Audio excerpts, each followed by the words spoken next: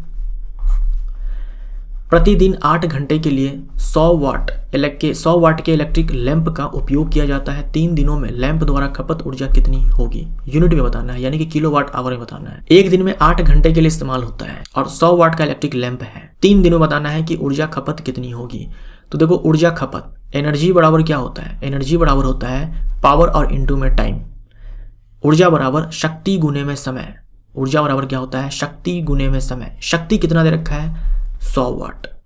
समय कितना दे रखा है? 8 घंटे। आपको चाहिए आंसर यूनिट में, यानी किलो वाट आवर में चाहिए। तो हमें वाट में तो दे रखा है, हम क्या करेंगे, इसको किलो वाट में चेंज कर देंगे। किलो वाट में चेंज करने के लिए 1000 से भाग लगा देंगे। तो ये जो हमारा वैल्यू है, ये है हमारा अब किलो वाट में। साथ में हमें घंटा चाहिए, तो 8 घंटे तो दे ही रखा है, तो ये 8 घंटे। तो किलो वाट आवर में हमारा आ चुका है। बट ये एक दिन का है, 3 दिनों के अंदर पूछा गया है, तो यहाँ पर हम 3 से भी मल्टीप्लाई करेंगे। तो यहाँ जो हमारा आंसर निकल कर आएगा वो हो जाएगा 2.4 किलो वाट आवर। इसी को हम लिख सकते हैं 2.4 यूनिट्स, तो 2.4 यूनिट। जब बल विस्थापन के डैश होता है तो बल द्वारा किए गए कार्य को ऋणात्मक माना जाता है। अगर बल और विस्थापन एक दूसरे के विपरीत हो, तो बल द्वारा किया गया कार्य जो होता है वो ऋणात्मक होता है। तो विपरीत जब बल और विस्थापन, तो बल द्वारा किया गया कार्य ऋणात्मक होता है। यानी कि बल और विस्थापन के बीच में जो एंगल है वो 180 डिग्री जब हो तो बल द्वारा किया गया कार्य नेगेटिव होता है, ऋणात्मक होता है। गन्ना, गुलाब और अंगूर सामान्यतः डैश से उगाया जाता है। तो यह है कटिंग बोले तो जैसे आप गुलाब का पौधा उगाना चाहते हो, तो आप ऐसे स्थान पर जाओ जहां गुलाब का पौधा पहले से है, वहां से एक तना काट करके लाओ और मिट्टी में लगा दो, तो एक नया गुलाब का पौधा उग जाएगा। तो यही है कटिंग, सिंपली तना काट करके लाना है और उसको मिट्टी में लगा देना है, तो एक नया प्लांट ग्रो कर जाएगा। ये अलैंगिक प्रजनन का प्रकार है। वेजिटेटिव प्रोपेगेशन, कायिक प्रवर्धन आपने सुना होगा, इसी का ही एक टाइप है, कायिक प्रवर्धन का ही एक टाइप है। उस निष्क्रिय गैस का नाम क्या है जिसे आधुनिक आवर्त सारणी में पहले आवर्त में रखा गया है? पहले आवर्त में 2 ही तत्व है, हाइड्रोजन और हीलियम, जिसमें कि हीलियम है, ये अक्रिय गैस है। जब किसी वस्तु को वक्रता केंद्र और फोकस के बीच रखा जाता है तो अवतल दर्पण में आकृति कहाँ बनेगी? अगर वस्तु को हम रखते हैं वक्रता केंद्र और फोकस के बीच, तो जो वस्तु का प्रतिबिंब है वो बनता है अनंत और वक्रता केंद्र के बीच, यानी कि वक्रता केंद्र के बाद भी हम बोल सकते हैं, अनंत और वक्रता केंद्र के बीच, या फिर बोल दो कि वक्रता केंद्र के बाद। दर्पण के सामने प्रतिबिंब का निर्माण होता है, वास्तविक होता है, अगर वास्तविक है तो उल्टा होता है। रक्त और हड्डियां डैश के उदाहरण है, रक्त और हड्डियां संयोजित उत्तक के उदाहरण है। उत्तक संवर्धन में, यानी कि टिश्यू कल्चर में, कोशिकाएं कृत्रिम माध्यम में रखी जाती है, जहां वे कोशिकाओं के छोटे समूह बनाने के लिए तेजी से विभाजित होती है, डैश कहलाती है। कृत्रिम माध्यम में लिखा हुआ है, कृत्रिम माध्यम में मतलब मैंने यहाँ पर एक पैट्री डिश लिया और इसमें क्या है कि हम लोगों ने वो सारे चीज़ डाल दिए, हार्मोन्स, जो कुछ भी चाहिए कोशिका के विभाजन के लिए, हम लोगों ने वो सारे मटेरियल्स जो है इसमें डाल दिए हैं। और हम क्या करते हैं, यहाँ पर कुछ कोशिकाओं को ला करके इसमें डाल देते हैं। कुछ कोशिकाओं को ला करके जो हम डाल देते हैं, जनरली ये जो कोशिका निकाली जाती है वो जो प्लांट होते हैं, जैसे मान लो ये प्लांट है, इसके शीर्ष से हम लोग लेते हैं। शीर्ष से लेने का फ़ायदा ये होता है कि अगर ये प्लांट बीमार भी है, किसी बीमारी से ग्रसित भी है, तो यहाँ की जो कोशिका होती है वो बीमार नहीं होती है, वो संक्रमित नहीं होती है, इसीलिए हम लोग शीर्ष से लेते हैं, एपेक्स से लेते हैं। तो यहाँ पर क्या होगा, क्योंकि सारे मटेरियल्स हम लोगों ने डाल दिए यहाँ पर, ताकि ये जो कोशिका है ये विभाजित हो सके, तो बहुत सारे कोशिकाओं का समूह बन जाता है। विभाजित होने के बाद बहुत सारी कोशिकाओं का समूह बन जाता है, इसको हम लोग कैलस बोलते हैं। तो एक कृत्रिम माध्यम में हम लोग शीर्ष से कोशिका को लाते हैं, उसमें डालते हैं, उसका विभाजन करवाते हैं, फिर कोशिका का समूह बनता है जिसे कैलस कहा जाता है। जब कोई वस्तु एक समान वृत्तीय गति से घूर्णन करती है तो प्रत्येक बिंदु पर इसकी डैश बदल जाती है, वेग बदल जाती है। अगर समान वृत्तीय गति है मतलब स्पीड जो है, स्पीड में परिवर्तन नहीं हो रहा है, क्योंकि वृत्तीय पथ पर हर पॉइंट पर जो दिशा है वो बदल जाती है और दिशा बदलने के कारण वेग बदल जाता है। मानवों में वृक्काणुओं यानी कि नेफ्रॉन्स का क्या कार्य है? उत्सर्जन का काम है। 50 न्यूटन का एक बल एक वस्तु को 10 मीटर तक विस्थापित कर देता है। बल द्वारा किया गया कार्य डैश होगा। तो कार्य बराबर होता है बल गुने में विस्थापन। कार्य बराबर होता है बल गुने में विस्थापन। ये फॉर्मूला हम लोग तब इस्तेमाल करते हैं जब बल की दिशा और विस्थापन की दिशा दोनों क्या हो, एक समान हो। बोले तो जो एंगल हो वो 0 डिग्री हो। क्योंकि यहाँ पर मेंशन नहीं किया गया है कि जो बल लगाया गया है और जो विस्थापन हुआ है उनकी दिशा क्या है। 50 न्यूटन का एक बल एक वस्तु को 10 मीटर तक विस्थापित कर देता है। बल द्वारा किया गया कार्य क्या होगा। तो अगर यहाँ पर मेंशन नहीं है कि बल जो है किस दिशा में, मतलब बल की दिशा और विस्थापन की दिशा के बीच एंगल क्या है, विपरीत है या एक समान है, तो आपको लेकर चलना है थीटा बराबर 0 डिग्री। जो एंगल है वो आपको लेकर चलना है कि 0 डिग्री है, यानी कि बल और विस्थापन की दिशा एक समान है। तो बस यहाँ पर क्या करना है, 50 न्यूटन और विस्थापन 10, दोनों एसआई मात्रक में है। बल का एसआई मात्रक न्यूटन है, विस्थापन का एसआई मात्रक मीटर है। तो जो हमारा आंसर आएगा वो हो जाएगा एसआई मात्रक में 500 जूल। कार्य का एसआई मात्रक जूल होता है 500। मनुष्य बहुत ऊंची ध्वनि सहन नहीं कर सकता। वह उच्चतम ध्वनि स्तर क्या है जो मनुष्य सहन कर सकता है? वो है 80 डेसिबल। किस भौतिक राशि के लिए मात्रक नहीं है? तो यह आपेक्षिक घनत्व, रिलेटिव डेंसिटी। रिलेटिव डेंसिटी में हम लोग क्या करते हैं, हमें जिस वस्तु का डेंसिटी चाहिए, रिलेटिव डेंसिटी चाहिए, उसका डेंसिटी हम लोग ऊपर में लिखते हैं और बट्टे में भाग लगा देते हैं पानी के डेंसिटी से। जैसे आपको चाहिए रिलेटिव डेंसिटी सिल्वर का, तो सिल्वर का डेंसिटी हम लोग क्या करेंगे, ऊपर लिखेंगे और नीचे लिख देंगे पानी का डेंसिटी। अमोनियम नाइट्रेट में नाइट्रोजन का प्रतिशत कितना होता है? तो नाइट्रोजन का परसेंटेज निकालना है। हम कैसे निकालेंगे, ऊपर में लिखेंगे नाइट्रोजन का द्रव्यमान और नीचे में लिखेंगे इस पूरे अमोनियम नाइट्रेट का द्रव्यमान और मल्टीप्लाई करेंगे 100 से, परसेंटेज में चाहिए। तो यहाँ पर देखो नाइट्रोजन कितने हैं, यहाँ पर 2 नाइट्रोजन है। एक नाइट्रोजन का जो द्रव्यमान होता है वो होता है 14, यहाँ पर 2 है तो 28 हो जाएगा। बट्टे में टोटल द्रव्यमान लिखना है, तो 28 तो हो गया नाइट्रोजन का, और उसके साथ क्या है, 4 हाइड्रोजन है, तो यहाँ पर 4 प्लस ऑक्सीजन यहाँ पर 3 है। एक ऑक्सीजन का जो एटॉमिक मास होता है, ऑक्सीजन का जो एटॉमिक मास होता है वो 16 होता है, यहाँ पर 3 है, तो 16 तिहाई में 48 और 100 से मल्टीप्लाई भी करना है। इसको हम सॉल्व करेंगे। 28 बटे में 80, 28 बटे में 80 और गुणे में 100, तो ये आ जाएगा हमारा 35%। तो क्या हुआ यहाँ पर, ऊपर में हम लोगों ने लिखा नाइट्रोजन का द्रव्यमान, क्योंकि नाइट्रोजन का परसेंटेज चाहिए था, तो टोटल नाइट्रोजन जो है उन सारे का द्रव्यमान लिख करके ऊपर में लिख दो, और नीचे में टोटल ये जो यौगिक है इसका टोटल द्रव्यमान नीचे में हम लोगों ने लिखा मॉलिक्यूलर मास और 100 से मल्टीप्लाई कर दिया। ऐसे अगर आपसे मान लो ऑक्सीजन का पूछता है तो ऊपर में लिखो ऑक्सीजन का और नीचे में टोटल, हाइड्रोजन का पूछे तो ऊपर में केवल हाइड्रोजन का और नीचे में टोटल, और मल्टीप्लाई करो 100 से परसेंटेज के लिए। संयोजी ऊतक का उदाहरण है अस्थि है, उपास्थि है, रक्त है, लिगामेंट है, टेंडन है, एडियोलर है, एडिपोज है, ये सारे जो है कनेक्टिव टिश्यू के ही टाइप्स हैं। अब ये हमें रखा है 19F9 में न्यूट्रॉन, प्रोटॉन और इलेक्ट्रॉन की संख्या क्रमशः लिखें। तो अगर ये कोई तत्व है या फिर बोल दो कोई परमाणु है, तो ऊपर में जो नंबर लिखा होता है वो होता है द्रव्यमान संख्या, और नीचे में जो नंबर लिखा होता है वो होता है परमाणु संख्या।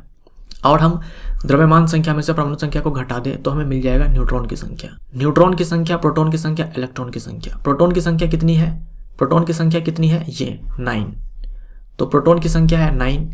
अब देखो इसके ऊपर कोई चार्ज नहीं है, कोई आवेश नहीं है, ना तो नेगेटिव है ना तो पॉजिटिव है। हालांकि पॉजिटिव नहीं होता है फ्लोरीन के ऊपर, नेगेटिव ही होता है, फिर भी कोई आवेश नहीं है, कोई चार्ज नहीं है।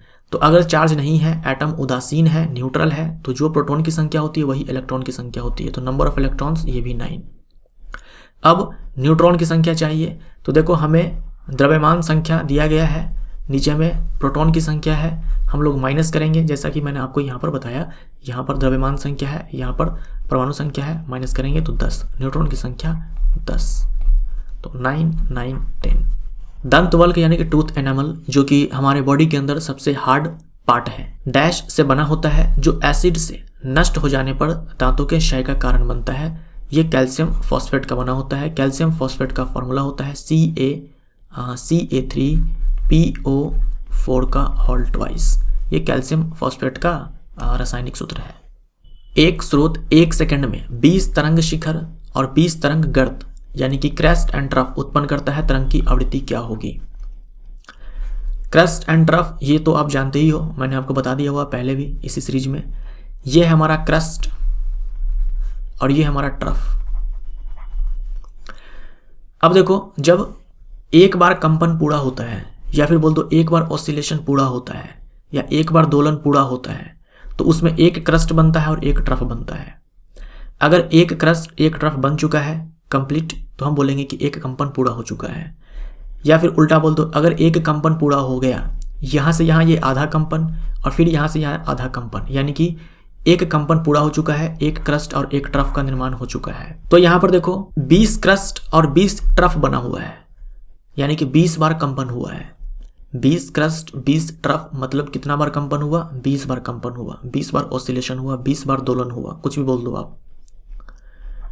तो जो 20 कंपन है ये कंप्लीट हो चुका है। कितने सेकंड में? 1 सेकंड में। तो 1 सेकंड में जितने बार कंपन होता है, जितने बार दोलन होता है, जितने बार ऑसिलेशन होता है, उसी को हम लोग आवृत्ति बोलते हैं। तो सवाल थोड़ा यहाँ पर घुमा करके दिया गया था आपको।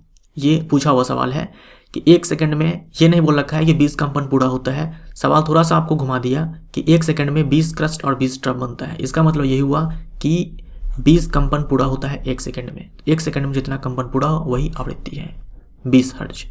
किसका उपयोग मोटर वाहनों में ईंधन के रूप में बढ़ रहा है? Compressed natural gas, CNG, compressed natural gas. गति का दूसरा समीकरण स्थिति और किसके बीच संबंध दर्शाता है? गति का जो दूसरा समीकरण है वो है S बराबर ut प्लस हाफ AT²। यहाँ S विस्थापन, U है प्रारंभिक वेग, T है समय, A है त्वरण। तो यह है स्थिति और समय के बीच। धनात्मक त्वरण, ठीक है। धनात्मक त्वरण का क्या अर्थ है? धनात्मक त्वरण का अर्थ है वस्तु का वेग बढ़ रहा है। त्वरण बराबर होता है v minus u by T. अब समय तो कभी ऋणात्मक होता नहीं है और ये सारा का सारा वैल्यू पॉजिटिव मिले, इसका मतलब क्या हुआ? इसका मतलब यही हुआ कि जो अंतिम वेग है वो हमेशा प्रारंभिक वेग से ज़्यादा हो। तो हम बोल सकते हैं वस्तु का वेग बढ़ रहा है। ध्वनि तरंग की क्या विशेषता है? ध्वनि तरंग की विशेषता ये है कि ये एक यांत्रिक तरंग है। यांत्रिक तरंग बोले तो चलने के लिए माध्यम चाहिए, बिना माध्यम के ध्वनि तरंग जो है नहीं चलती। और अनुदैर्ध्य तरंग है, यानी माध्यम के जो कण है और ध्वनि तरंग का जो संचरण है वो समानांतर दिशा में होती है। यानी ध्वनि जो है इस दिशा में अगर चल रही है तो माध्यम के कण जो होंगे वो इसी के समानांतर कंपन करते हैं, ऐसे। शुक्राणु अस्थायी रूप से किसमें रखे जाते हैं? शुक्राणु अस्थायी रूप से एपिडिडाइमिस यानी कि अधिवृषण में रखे जाते हैं। बनते हैं वृषण में और टेम्परेरली अस्थायी रूप से स्टोर्ड होते हैं अधिवृषण में, जो कि टेस्टिस के ऊपर होता है अधिवृषण, एपिडिडाइमिस। इसमें पौधों में साइटोकाइनिन क्या होता है? साइटोकाइनिन ये एक प्लांट हार्मोन है जो कोशिका विभाजन में सहायक है। क्षारीय मृदा धातु के उदाहरण है। क्षारीय मृदा धातु बेरिलियम है, मैग्नीशियम है, कैल्शियम है, स्ट्रोंशियम है, बेरियम है, रेडियम है। क्षारीय मृदा धातु यानी कि समूह संख्या 2 के जो धातु है, जो आवर्त सारणी है उसमें जो समूह संख्या 2 है उनमें ये सारे धातु हैं। ऊपर से नीचे आप ऐसे अरेंज कर दो, बेरिलियम है, मैग्नीशियम है, calcium, strontium, barium, radium. Dash के प्रजनन संबंधी भाग फूल में स्थिर होते हैं। तो जो आवृत्त बीजी पादप होते हैं, जो एंजियोस्पर्म्स होते हैं, उसी को हम बोलते हैं पुष्पी पादप। तो जो पुष्पी पादप होते हैं उनमें जो उनका प्रजनन भाग होता है वो फूल होता है। यदि हम पेड़ की शाखा को तेजी से हिलाएं तो कुछ पत्तियां पेड़ से अलग हो जाती है। यह डैश के कारण होता है। यह होता है जड़त्व के कारण। जड़त्व भी 3 प्रकार के होते हैं, विराम का जड़त्व, गति का जड़त्व, दिशा का जड़त्व। विराम के जड़त्व के कारण जो पत्तियां होती है वो विराम के जड़त्व में होती है और अचानक से हम शाखा हिलाते हैं तो वो विराम के जड़त्व के कारण विराम में ही रहना चाहती है और जो शाखा है वो गति में आ जाती है, जिसके कारण पत्तियां जो है नीचे गिर जाती है। फेरस सल्फेट का आणविक सूत्र क्या है? यह FeSO4 और FeSO4.7H2O ये होता है ग्रीन विट्रियोल। तो आप ये फॉर्मूला याद रखो। अगर आप ये याद रखोगे, मान लो फेरस सल्फेट का आपसे पूछ दे फॉर्मूला, ये आपको दिख गया विकल्प में तो आप इसको टिक मारना, और अगर ये नहीं दिख रहा है तो ये तो दिख ही जाएगा। तो आप इसको याद रखें, यह है ग्रीन विट्रियोल। जब बल विस्थापन के डैश होता है तो बल द्वारा किए गए कार्य को ऋणात्मक माना जाता है विपरीत दिशा में। ये हम लोगों ने अभी डिस्कस किया था। कौन सा पौधा थैलोफाइटा समूह से संबंधित है? तो शैवाल है। थैलोफाइटा जो है उसी को हम लोग शैवाल बोलते हैं। यानी थैलोफाइटा में जो भी प्लांट्स आते हैं वो सारे के सारे शैवाल है, इसीलिए हम लोग उसे जनरली शैवाल बोलते हैं। तो क्लैडोफोरा, यूलोथ्रिक्स एंड कारा, ये सारे एग्जाम्पल्स याद रखिए, सारे शैवाल हैं। थैलोफाइटा समूह के अंतर्गत ये सारे आते हैं। एक माध्यम में एक ध्वनि तरंग का तरंगदैर्घ्य कितना है जिसकी आवृत्ति 840 हर्ट्ज है? हर्ट्ज ये SI मात्रक है आवृत्ति की, और गति है 380 मीटर प्रति सेकेंड, 380 मीटर पर सेकेंड। तो तरंग की गति बराबर ये लिखा जाता है जो तरंगदैर्घ्य है और गुने में जो आवृत्ति है। ये फॉर्मूला आप ध्यान में रखिए। आपसे तरंगदैर्घ्य पूछा है, आपको दे रखा है 380 मीटर पर सेकेंड जो कि गति है, तरंगदैर्घ्य दे रखा है, तरंगदैर्घ्य तो चाहिए, और आवृत्ति आपको दिया गया है 840। तो यहाँ से लैम्डा से दिखाते हैं हम लोग तरंगदैर्घ्य को, 380 और बट्टे में 840। हम इसको सॉल्व करेंगे तो 0.45 मीटर हमारा यहाँ पर आंसर आएगा। तरंगदैर्घ्य का ऐसा मात्रक मीटर होता है। कौन सी मात्रा चलने के साथ इसकी गति निर्दिष्ट करती है? यह है वेग। वेग के पास क्या है? गति भी है, दिशा भी है। वेग के पास परिमाण भी है और दिशा भी है। जो वेग है, जो आप गति जानते हो, उसी में क्या करो, दिशा को भी शामिल कर दो, तो ये वेग हो जाएगा। तो कौन सी मात्रा चलने के साथ इसकी गति निर्दिष्ट करती है? चाल के साथ इसकी गति नहीं, दिशा, यहाँ दिशा होना चाहिए, दिशा निर्दिष्ट करती है। चाल के साथ, स्पीड के साथ दिशा निर्दिष्ट करती है। सोडा एसिड अग्निशामक यंत्र में उपयोग किया जाने वाला लवण है sodium hydrogen carbonate. Sodium hydrogen carbonate को ही हम लोग सोडियम बाइकार्बोनेट बोलते हैं, NaHCO3 plus sulphuric acid H2SO4। Sulphur dioxide SO2 का आणविक द्रव्यमान क्या है? सल्फर का जो परमाणु द्रव्यमान है वो होता है 32। ऑक्सीजन का होता है 16, यहाँ पर 2 ऑक्सीजन एटम्स हैं तो यहाँ भी 32, तो 64। एक बैक्टीरिया अत्यधिक गर्मी, शुष्कता और विषैली रासायनिक वस्तुओं को सहन की क्षमता रखता है। इससे यह पता चलता है कि वह संभवतः डैश बना सकता है। डोबे राइनर की 3 तत्वों के समूह की पहचान कर उन्हें क्या नाम दिया? तो ट्राइड कहा था उन्होंने, 3 ट्राइड्स दिए थे। ऊर्ध्वाधर रूप से फेंकी गई गेंद का वेग समय के साथ होगा। तो हम किसी वस्तु को अगर ऊपर फेंकते हैं तो ऐसा तो नहीं है कि वस्तु ऊपर ही चलता रह जाता है। धीरे धीरे जाने के बाद क्या होता है, एक समय के बाद वो रुक जाता है। तो सीधी सी बात है, समय के साथ वेग घटेगा, क्योंकि वस्तु ऊपर की ओर जा रहा है लेकिन पृथ्वी उसे अपनी ओर बुला रही है गुरुत्वाकर्षण बल लगा करके।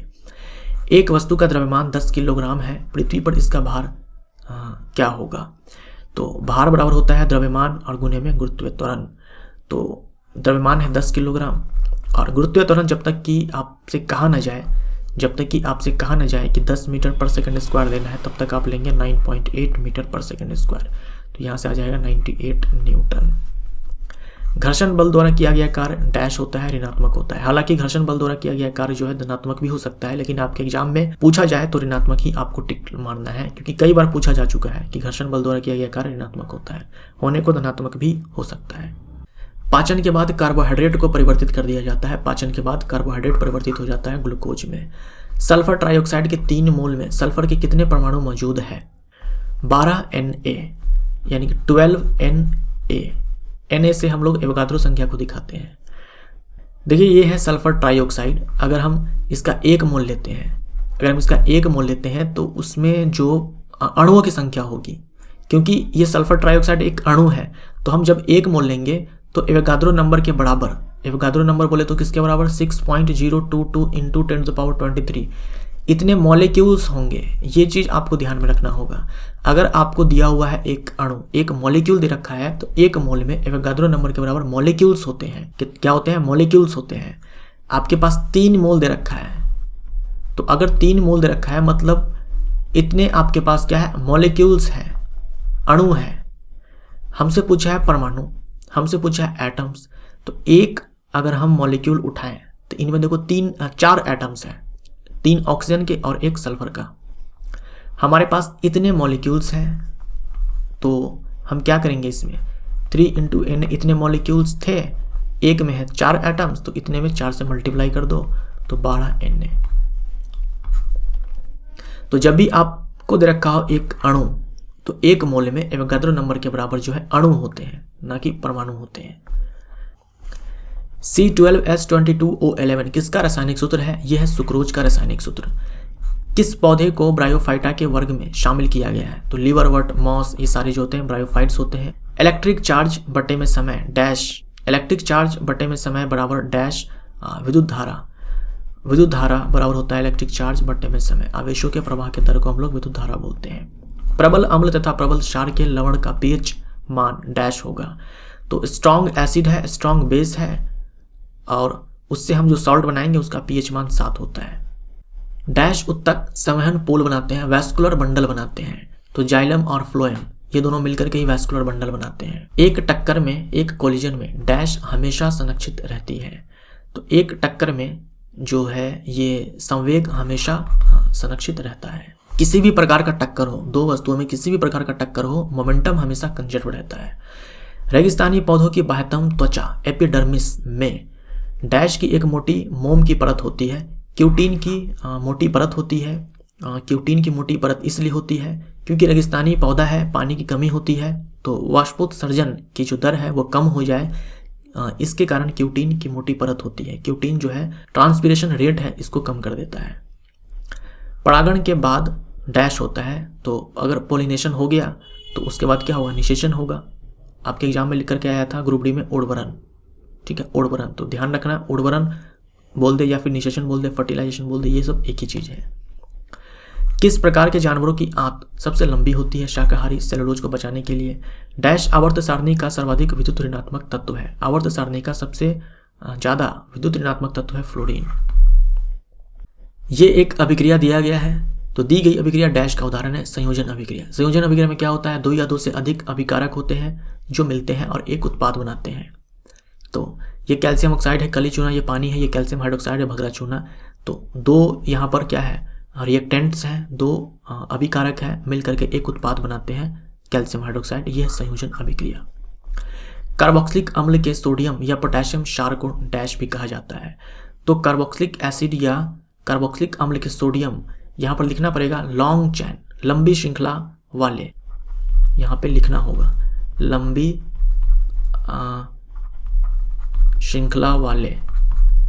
श्रृंखला वाले कार्बोक्सिलिक अम्ल के सोडियम या पोटेशियम क्षार को, क्षार नहीं होगा लवण होगा यहाँ पे, ठीक है, मिस्टेक है यहाँ पे।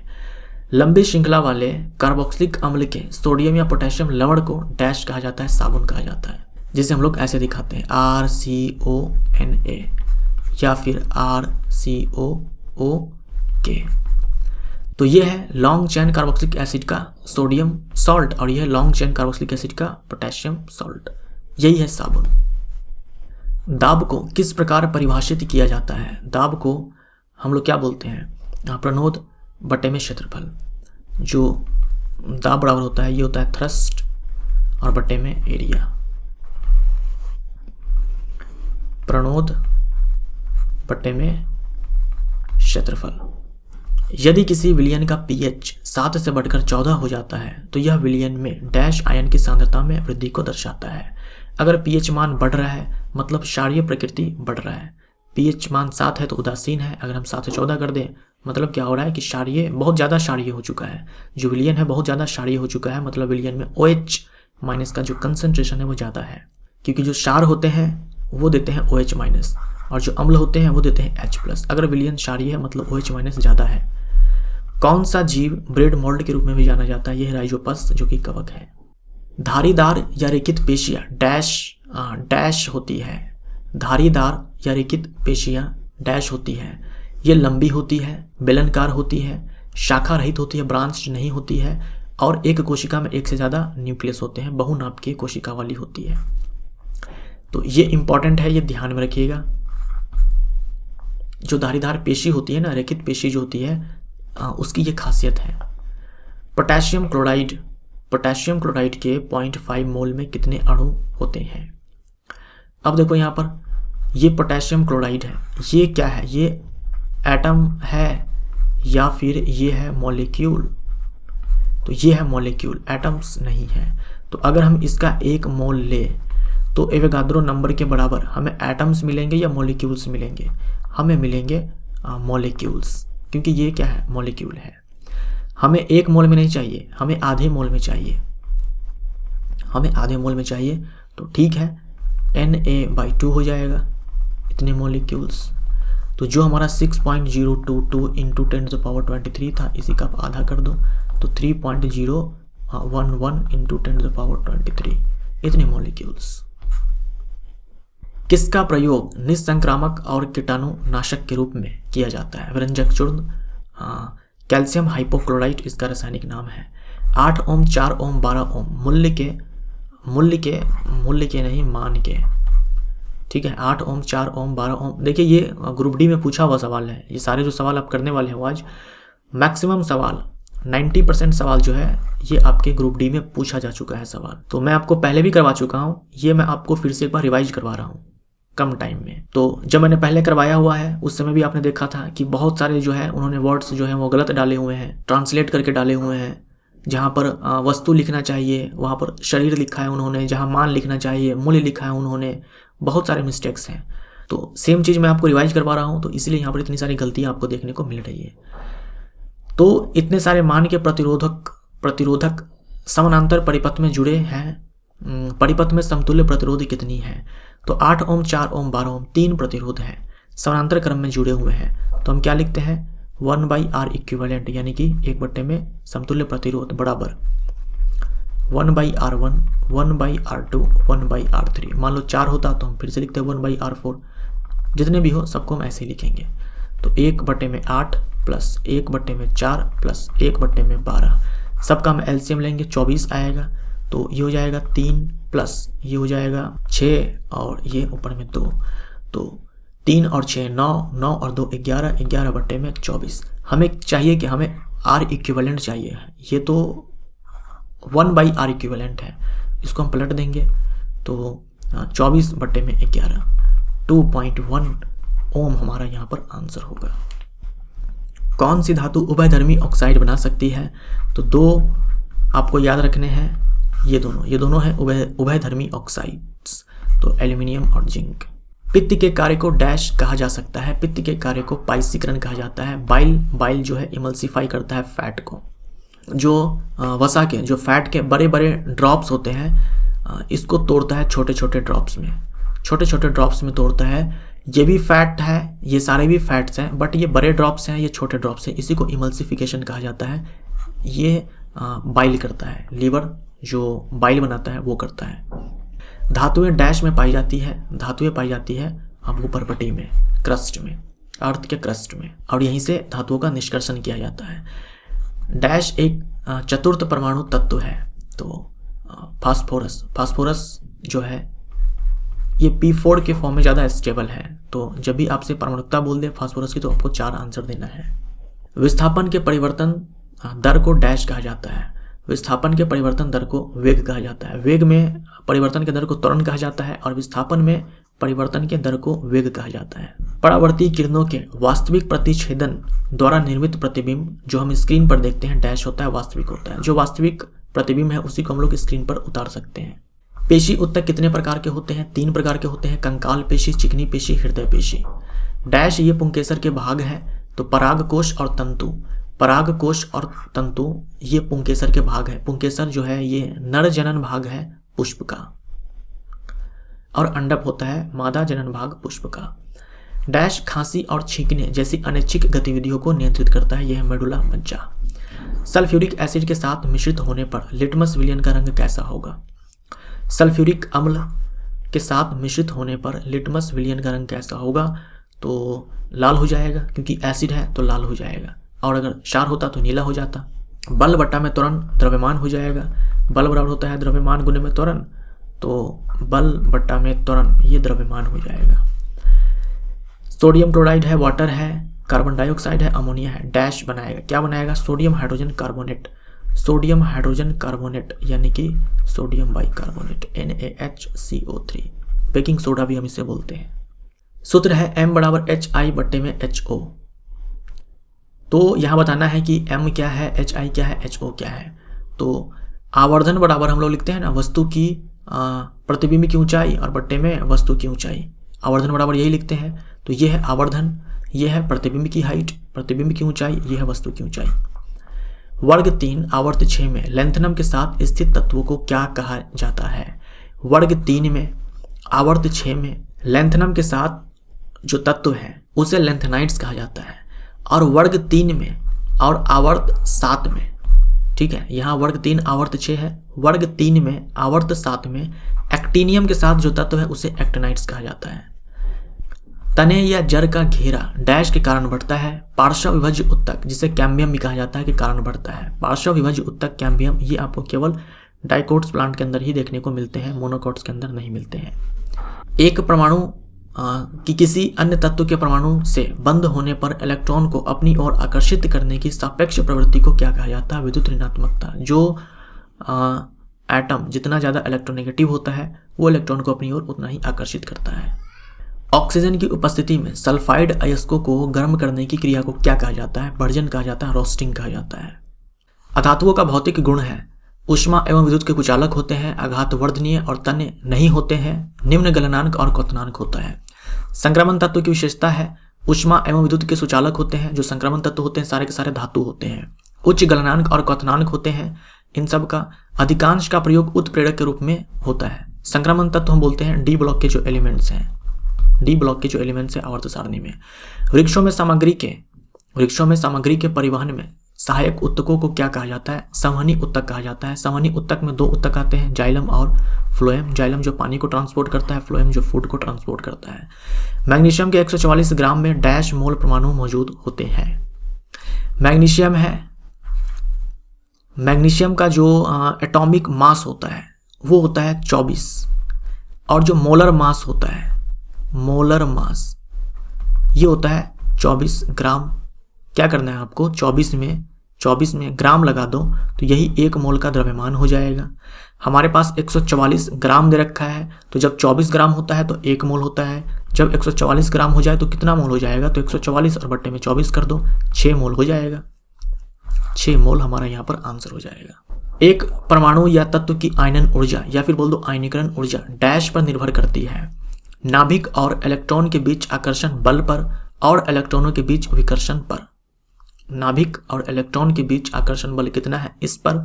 और इलेक्ट्रॉन्स जो है उनके बीच विकर्षण है उस पर। तो इन दो कारकों पर जो आयनीकरण ऊर्जा है ये निर्भर करती है। विभाज्य उत्तक की विशेषता क्या है? विभाज्य उत्तक की जो कोशिकाएं होती है उनकी कोशिका भित्ति पतली होती है। सघन कोशिका द्रव्य होता है। अत्यधिक सक्रिय होती है कोशिकाएं, विभाजन की क्षमता उनमें अधिक होती है। कोशिकाओं के बीच रिक्त स्थान कम होता है। ठोस के कण के बारे में बताना है कि क्या सही है। तो जो ठोस के कण होते हैं वो विन्यासित होते हैं व्यवस्थित तरीके से और इनके बीच आकर्षण बल जो होता है वो अधिक होता है। जानवरों के किस फाइलम यानी किस संघ को फ्लैट वर्म या चपटे कृमि भी कहा जाता है? तो प्लेटीहेल्मिन्थस जैसे कि प्लेनिडिया जोड़ता है। लिगामेंट जो है ये होता है और जो टेंडन होता है, टेंडन टिश्यू, कनेक्टिव टिश्यू, वो पेशी को बोन से, पेशी को अस्थि से जोड़ता है। विद्युत बल्ब का फिलामेंट आमतौर पर टंगस्टन का क्यों होता है? क्योंकि टंगस्टन का जो प्रतिरोध है वो हाई होता है, रेजिस्टेंस हाई होता है और मेल्टिंग पॉइंट भी हाई होता है। एक बस 4000 न्यूटन के स्थिर बल से चलती है। बस द्वारा किया गया कार्य 200 जूल है, माफ करना 2000 जूल है। बस द्वारा तय की गई दूरी क्या है? तो यहाँ भी कार्य बराबर हो जाएगा हमारा बल और गुने में विस्थापन। कार्य है 2000 जूल, बल है हमारे पास 4000 न्यूटन और विस्थापन चाहिए। तो कुछ नहीं करना है, 2000 में भाग लगा दो 4000 से, 3 0 से 3 0 खत्म, ये हो जाएगा 0.5 मीटर। 0.5 मीटर। कौन सी धातु आयरन क्लोराइड में FeCl2 में लोहा को विस्थापित करेगी? तो लोहा से जो रिएक्टिविटी सीरीज है, जो अभिक्रियाशीलता श्रेणी है धातुओं की, उनमें आयरन से जो ऊपर है वही आयरन क्लोराइड से आयरन को विस्थापित कर पाएगी वही धातु। तो sodium, potassium, calcium, magnesium, aluminium ये सारे जो है रिएक्टिविटी सीरीज में आयरन से ऊपर होते हैं, लोहा से ऊपर होते हैं सारे के सारे। तो ये सारे जो है आयरन क्लोराइड के विलयन से आयरन को विस्थापित कर सकते हैं। रक्त उसी तरह लाल से संबंधित है जिस प्रकार पत्तियां डैश से संबंधित है, हरी से संबंधित है। रक्त लाल इसलिए है क्योंकि रक्त में हीमोग्लोबिन। हरी पत्तियां जो है हरी इसलिए है क्योंकि उनमें है क्लोरोफिल। डैश शीतलन के साथ होता है, वाष्पीकरण के कारण शीतलन होता है। क्लेमाइडोमोनास और क्लोरेला जो कि हरे शैवाल है। अब ये इंपॉर्टेंट है, ये ध्यान में रखिएगा। क्लेमाइडोमोनास और क्लोरेला जो कि हरे शैवाल है, और शैवाल आते कौन से किंगडम में है? किंगडम प्लांटी, पादप जगत में। लेकिन क्लेमाइडोमोनास, क्लोरेला जो कि हरे शैवाल है वो आते हैं प्रोटिस्टा जगत में। ये चीज आप ध्यान में रखिएगा। हरे शैवाल है, जनरली जो शैवाल होते हैं वो पादप जगत में आते हैं, थैलोफाइटा के अंदर। लेकिन क्लेमाइडोमोनास, क्लोरेला जो कि हरे शैवाल है ये आते हैं प्रोटिस्टा जगत में। ये आपके एग्जाम में ग्रुप डी में पूछा जा चुका है, तो ये चीज़ आप ध्यान में रखिए। प्रतिध्वनि सुनाई देने के लिए स्रोत और परावर्तक के बीच लगभग डैश दूरी होनी चाहिए, 17 मीटर की दूरी होनी चाहिए लगभग। आयरन, हेमेटाइट, एल्यूमिनियम, तो आयरन का जो अयस्क है वो है हेमेटाइट, एल्यूमिनियम का अयस्क है bauxite. Sodium bicarbonate, NaHCO3 plus hydrochloric acid HCl मिश्रित होने पर कौन सी गैस निकलती है? तो ये आप पहले भी पढ़ चुके हो। जब धातु के कार्बोनेट बाइकार्बोनेट अम्ल से अभिक्रिया करते हैं, जब धातु के कार्बोनेट या फिर बाइकार्बोनेट अम्ल से अभिक्रिया करते हैं तो वहाँ पर कार्बन डाइऑक्साइड गैस उत्पन्न होती है। फेरस सल्फेट क्रिस्टल अणु में जल के कितने अणु उपस्थित होते हैं? FeSO4.7H2, तो जल के 7 अणु उपस्थित होते हैं। एसिटिक एसिड के एक अणु में ऑक्सीजन के परमाणु मौजूद होते हैं। एसिटिक एसिड का फॉर्मूला होता है CH3COH, ऑक्सीजन के 2 परमाणु मौजूद है। उदासीन गैसीय परमाणु के बाह्यतम कक्ष या कोश में एक इलेक्ट्रॉन को हटाने के लिए डैश की आवश्यकता होती है।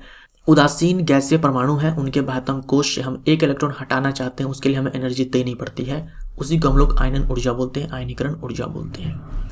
पोटेशियम नाइट्रेट का मॉलिक्यूलर सूत्र डैश है, ये है पोटेशियम नाइट्रेट। नर और मादा युग्मक आपस में मिलकर डैश बनाते हैं, युग्मनज बनाते हैं।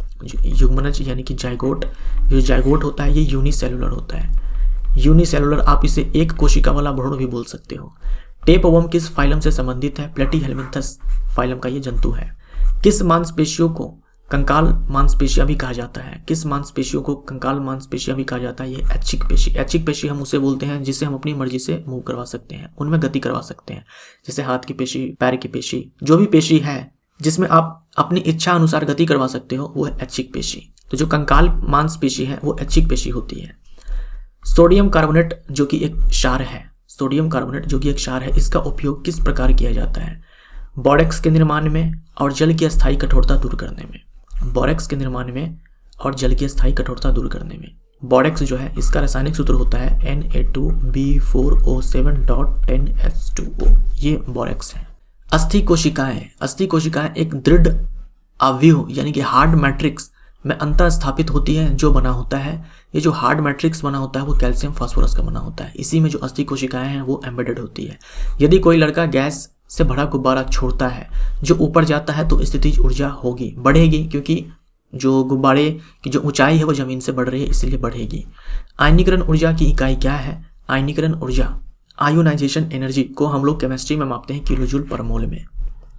आरेखित पेशियां या चिकनी पेशियां या अनैच्छिक पेशियां, ये सब सेम है, ठीक है? बोल दो आरेखित पेशियां या फिर बोल दो चिकनी पेशियां, या फिर इसी को कहा जाता है अनैच्छिक पेशियां। अनैच्छिक पेशियां जिसे आप अपनी मर्जी से गति नहीं करवा सकते हैं। डैश होती है, एक केंद्रकीय होती है, यानी इनकी जो कोशिकाएं होती हैं तो एक कोशिका के अंदर एक ही न्यूक्लियस होगा, एक ही नाभिक होगा। उत्तक जो पौधे को कठोर और मजबूत बनाता है उसे क्या कहा जाता है? दृढ़ उत्तक कहा जाता है, स्क्लेरेन्काइमा कहा जाता है। स्क्लेरेन्काइमा के जो सेल्स होते हैं, स्क्लेरेन्काइमा के जो सेल्स होते हैं वो होते हैं डेड। किसी भीड़ भरी गली पर किसी कार की गति डैश का उदाहरण है, असमान गति का उदाहरण है, क्योंकि भीड़ भाड़ वाली जगह है तो कभी हम गाड़ी की स्पीड थोड़ा बढ़ाएंगे, कभी कम करेंगे, बार बार अपनी स्पीड को चेंज करेंगे, तो असमान गति। चमगादड़ परावर्तित डैश प्राप्त कर रास्ते की रुकावटों का पता लगाते हैं, तो चमगादड़ निकालते हैं पराश्रव्य तरंगे, इसी के माध्यम से वो अपने रास्ते में आने वाली रुकावटों का पता लगाते हैं। किस अक्रिय तत्व के बाह्यतम कोश में 2 इलेक्ट्रॉन होते हैं? किस अक्रिय तत्व के बाह्यतम कोश में 2 इलेक्ट्रॉन होते हैं? यह है हीलियम। हीलियम के बाह्यतम कोश में 2 इलेक्ट्रॉन होते हैं। रेल के नीचे लकड़ी की स्लीपर शहतीर इस्तेमाल किए जाते हैं, यह क्या उत्पादित करता है? बड़ा क्षेत्रफल, जो दाब बराबर होता है, ये होता है थ्रस्ट, और बट्टे में क्या होता है? एरिया। तो अगर हम ये एरिया बढ़ा दें, जैसे यहाँ देखो बैकग्राउंड में आपको दिख रहा होगा, इसके बारे में बात की जा रही है। हम ये क्यों डालते हैं? हम ये इसलिए डालते हैं ताकि ट्रेन के द्वारा लगने वाला जो दाब है ना, ट्रेन के द्वारा जो लगने वाला दाब है वो वितरित हो जाए, वो एक बड़े से एरिया पे फैल जाए। वरना क्या होगा, ये जो रेल है ये जमीन में धंस सकता है। तो ट्रेन के द्वारा लगाए गए दाब को कम करने के लिए हम ये स्लीपर्स डालते हैं। तो बड़ा क्षेत्रफल होगा जिससे दाब घटे, एरिया बढ़ाएंगे दाब घट जाएगा। एवोगाद्रो स्थिरांक का मान 6.022 × 10⁻23, इसको हम लोग Na से दिखाते हैं। कौन सी धातु अपनी मूल स्थिति में मौजूद रहती है? तो तांबा है, चांदी है, सोना है, प्लेटिनम है। ये क्रियाशीलता श्रेणी के हिसाब से है कि सबसे ज़्यादा जो है इसमें सबसे ज़्यादा जो रिएक्टिव है वो है कॉपर, इससे कम रिएक्टिव है सिल्वर, इससे कम रिएक्टिव है सोना, इससे कम रिएक्टिव है प्लेटिनम।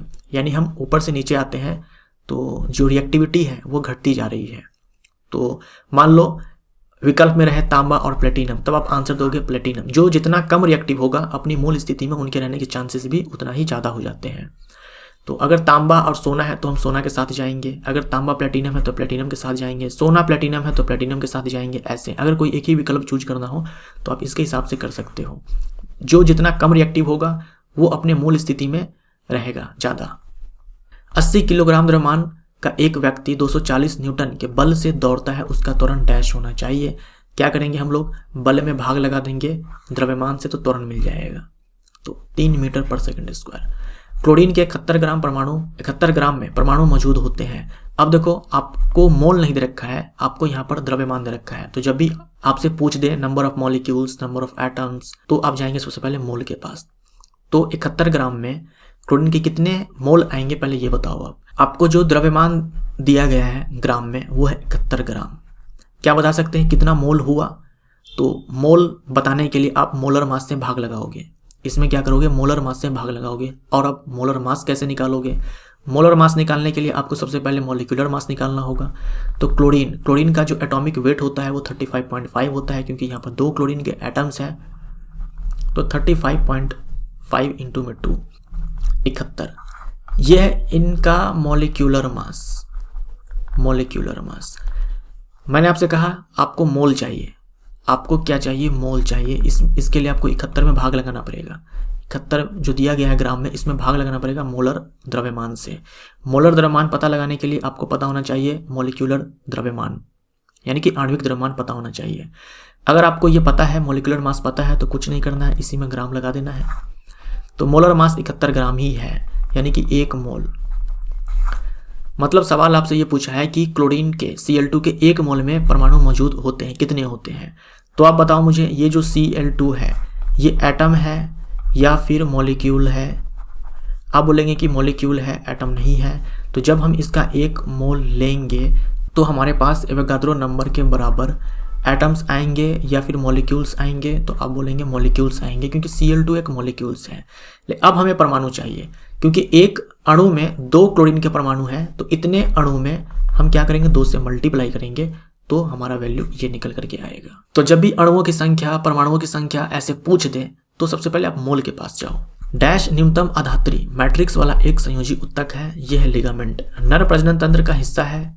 नर प्रजनन तंत्र, मानव नर प्रजनन तंत्र, यहाँ पर है मानव नर प्रजनन तंत्र का हिस्सा है। वृषण है, टेस्टिस है, लिंग है, प्रोस्टेट ग्लैंड है। इलेक्ट्रिक जनरेटर बदलता है यांत्रिक ऊर्जा को विद्युत ऊर्जा में, और जो इलेक्ट्रिक मोटर होता है ये बदलता है विद्युत ऊर्जा को यांत्रिक ऊर्जा में। तो इलेक्ट्रिक जनरेटर के ठीक उल्टा। जब ध्वनि हवा के माध्यम से गुजरती है तो हवा के कण तरंग संचरण के समानांतर कंपन करते हैं। जब ध्वनि हवा के माध्यम से गुजरती है, अगर ये जो ध्वनि है ये गुजर रही है तो माध्यम के जो कण होते हैं इसके समानांतर कंपन करते हैं। इसीलिए जो ध्वनि तरंग है वो है अनुदैर्ध्य तरंग। पृथ्वी वस्तुओं को अपनी ओर आकर्षित करती है, यह डैश के कारण होता है, गुरुत्वाकर्षण बल के कारण होता है। शुष्क HCl गैस के संपर्क में लाए जाने पर सूखे नीले लिटमस पेपर के रंग पर क्या असर होगा? रंग नहीं बदलेगा। अगर हम विलयन लेते, एक विलयन है उसमें हम HCl को डाल दें तो उस विलयन में H+ मिलेगा तो जो लिटमस होगा वो लाल हो जाएगा, नीला से लाल हो जाएगा। जब तक H+ आयन नहीं मिलेगा ना तब तक लिटमस पेपर का रंग चेंज नहीं होगा, क्योंकि यहाँ पर देखो शुष्क HCl है, ड्राई HCl है, और जो लिटमस पेपर है वो भी सूखा हुआ है। तो जब तक पानी नहीं मिलेगा HCl को तब तक H+ नहीं मिलेगा, और जब तक H+ नहीं मिलेगा लिटमस का कलर चेंज नहीं होगा। एक प्रसुप्त या डोरमेंट भ्रूण द्वारा सामान्य विकास के आरंभ को डैश कहा जाता है, अंकुरन कहा जाता है। एक वस्तु के संवेग की गणना कीजिए जिसका द्रव्यमान 50 किलोग्राम है और वेग है 6 मीटर पर सेकंड। तो संवेग बराबर हो जाएगा द्रव्यमान 50 है और वेग है 6, तो 300 किलोग्राम मीटर पर सेकंड। नाइक्रोम किसका मिश्र धातु है? नाइक्रोम मिश्र धातु है निकल, क्रोमियम, मैग्नीज, लोहा का। डैश में बाह्यतम कक्षा पूरी तरह से भरी होती है अक्रिय गैस में। अक्रिय जो तत्व है उनकी बाह्यतम कोश पूरी भरी होती है। डैश की कोशिकाएं कोनों पर अनियमित रूप से मोटी होती है। ये प्रॉपर्टी है, खासियत है कोलेनकाइमा के जो सेल्स होते हैं उनके। तो कोलेनकाइमा स्थूल कोण उत्तक। कोलेनकाइमा के कारण जो पौधे हैं उनमें लचीलापन आता है। पौधे भविष्य के लिए खाद्य को बीज के डैश में संग्रहित करते हैं। बीज पत्र और भ्रूणपोष इन दोनों में फूड का स्टोरेज होता है। भार की एसआई इकाई, एसआई मात्रक वही है जो डैश की एसआई मात्रक है। भार और बल दोनों की एसआई मात्रक न्यूटन। आधुनिक आवर्त सारणी के साथ किसका नाम जुड़ा हुआ है? आधुनिक आवर्त सारणी मोजले ने दिया था। सोडियम कार्बोनेट का रासायनिक सूत्र है, सोडियम कार्बोनेट का रासायनिक सूत्र ये है, इसी को हम लोग धावन सोडा बोलते हैं। फाइटोक्रोम क्या है? ये एक क्रोमोप्रोटीन है। फाइटोक्रोम जो है नीला हरा वर्णक है, क्रोमोप्रोटीन है, कलर्ड प्रोटीन है। हीलियम और आर्गन में क्या समानता है? दोनों का बाह्यतम कोश बड़ा होता है। हीलियम के बाह्यतम कोश में 2 इलेक्ट्रॉन होते हैं, आर्गन के बाह्यतम कोश में 8 इलेक्ट्रॉन होते हैं। दोनों ही अक्रिय तत्व है, दोनों के बाह्यतम कोश भरे हुए हैं। फेरस सल्फेट क्रिस्टल को टेस्ट ट्यूब में गर्म करने पर क्या उत्पाद बनते हैं? जो फेरस सल्फेट के क्रिस्टल है FeSO4.7H2O, इसको हम गर्म करेंगे टेस्ट ट्यूब में तो फेरिक ऑक्साइड, पानी, सल्फर डाइऑक्साइड, सल्फर ट्राइऑक्साइड, ये याद रखिएगा, ये बनते हैं। जिम्नोस्पर्म का उदाहरण है यानी कि अनावृत बीजी जो पादप होते हैं उनका उदाहरण है पाइनस और साइकस। पाइनस यानी कि चीर, साइकस। किस स्थान पर गुरुत्वीय त्वरण 0 होता है? पृथ्वी के केंद्र पर गुरुत्वीय त्वरण का मान 0 होता है। यदि एक तत्व के परमाणु के नाभिक में 11 प्रोटॉन और 12 न्यूट्रॉन होते हैं तो तत्व की द्रव्यमान संख्या है। तो प्रोटॉन की संख्या और न्यूट्रॉन की संख्या दोनों को जोड़ दो तो द्रव्यमान संख्या हमें मिल जाती है 23। जी गुरुत्व के कारण त्वरण है। स्मॉल जी जिसे हम लोग गुरुत्व त्वरण बोलते हैं, इसका फॉर्मूला देखो ये होता है। इसका फॉर्मूला ये होता है कैपिटल G कैपिटल M बटे में कैपिटल R²। ये है सार्वत्रिक गुरुत्वाकर्षण नियतांक। ये जो कैपिटल M है ये वस्तु का द्रव्यमान नहीं है, ये है ग्रह का द्रव्यमान। ग्रह का द्रव्यमान जैसे पृथ्वी है, पृथ्वी का द्रव्यमान। ये जो R है ये किसकी त्रिज्या है? ये त्रिज्या है ग्रह की त्रिज्या। pH स्केल किसी विलयन में हाइड्रोजन आयन की सांद्रता को मापता है। इसमें जो P है इसका मतलब क्या होता है? इसका मतलब पोटेंज होता है यानी कि शक्ति। सोने को तांबा के साथ डैश मिश्रित किया जाता है। सोने को कठोर बनाने के लिए मिश्रित किया जाता है क्योंकि जो शुद्ध सोना होता है 24 कैरेट का वो काफ़ी मुलायम होता है। उस भौतिक मात्रा का नाम बताएं जो बल और वेग के गुणनफल के बराबर होता है। तो शक्ति बराबर एक और फॉर्मूला होता है, वो है बल और गुणे में वेग। फोर्स इंटू में वेलोसिटी, ये शक्ति होता है। डैश उत्तक की कोशिकाएं अलग अलग प्रकार के अस्थायी उत्तक बनाने के लिए विभेदीकृत होती है। जो विभज्य उत्तक की कोशिकाएं होती है वही क्या है, एक समय के बाद अस्थायी उत्तक की कोशिकाएं बन जाती है, तो विभज्य उत्तक। आवर्त सारणी के सबसे अधिक सक्रिय अधातु तत्व कौन है? आवर्त सारणी के सबसे सक्रिय अधातु तत्व है फ्लोरीन। आवर्त सारणी के सबसे कम सक्रिय तत्व डैश होते हैं, ये है आदर्श गैस। अधातुएं आमतौर पर उनकी किस गुण के कारण अधिक विद्युत ऋणात्मक होती है? क्योंकि उनकी छोटी परमाणु त्रिज्या होती है। ठीक है, परमाणु त्रिज्या जो है वो कम होती है, या बोल दो जो साइज है वो छोटा होता है। साइज छोटा होने के कारण क्या होता है, न्यूक्लियस से उनकी दूरी जो है वो कम हो जाती है, तो आकर्षण अधिक हो जाता है। इलेक्ट्रॉन और न्यूक्लियस के बीच आकर्षण ज़्यादा हो जाता है, जिसके कारण वो इलेक्ट्रॉन को ज़्यादा अट्रैक्ट कर पाते हैं, मतलब इलेक्ट्रोनेगेटिव ज़्यादा हो जाते हैं। किस उत्तक में कोशिकाओं के बीच रिक्त स्थान अधिक होता है? ये उपास्थि। अधातुओं के ऑक्साइड आमतौर पर होते हैं अम्लीय होते हैं, और धातुओं के ऑक्साइड आमतौर पर क्षारीय होते हैं।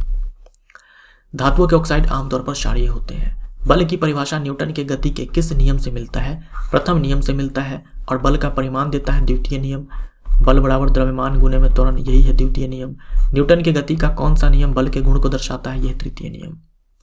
चींटियों द्वारा परागण क्या कहलाता है? मिर्मिकोफिली कहलाता है, और चींटियों का अध्ययन कहलाता है मिर्मिकोलॉजी। आधुनिक आवर्त सारणी में कितने आवर्त और समूह है? 7 आवर्त है, 18 समूह है। आधुनिक आवर्त सारणी के एस ब्लॉक में कुल कितने तत्व है? 13 है। सोना का परमाणु क्रमांक क्या है? 79 है। सोना का परमाणु क्रमांक 79 है, एटॉमिक नंबर 79 है, और सिल्वर का 47 है। आनुवांशिक जानकारी अणुओं की लंबी श्रृंखला द्वारा स्थानांतरित की जाती है। इन अणुओं को क्या कहा जाता है? न्यूक्लियोटाइड कहा जाता है। जो न्यूक्लिक एसिड होता है, डीएनए, आरएनए, वो पॉलीमर होता है न्यूक्लियोटाइड का। धातुओं को पीटकर उन्हें पतली चादर में परिवर्तित किए जा सकने के गुण को क्या कहा जाता है? आघातवर्धनता कहा जाता है। सबसे ज्यादा आघातवर्धन धातु है सोना। अंतरिक्ष में अंतरिक्ष यात्री एक दूसरे से रेडियो लिंक के द्वारा संप्रेषण करते हैं, बातचीत करते हैं, कम्युनिकेशन करते हैं। क्योंकि अंतरिक्ष में ध्वनि तरंग अंतरिक्ष में यात्रा नहीं करती है।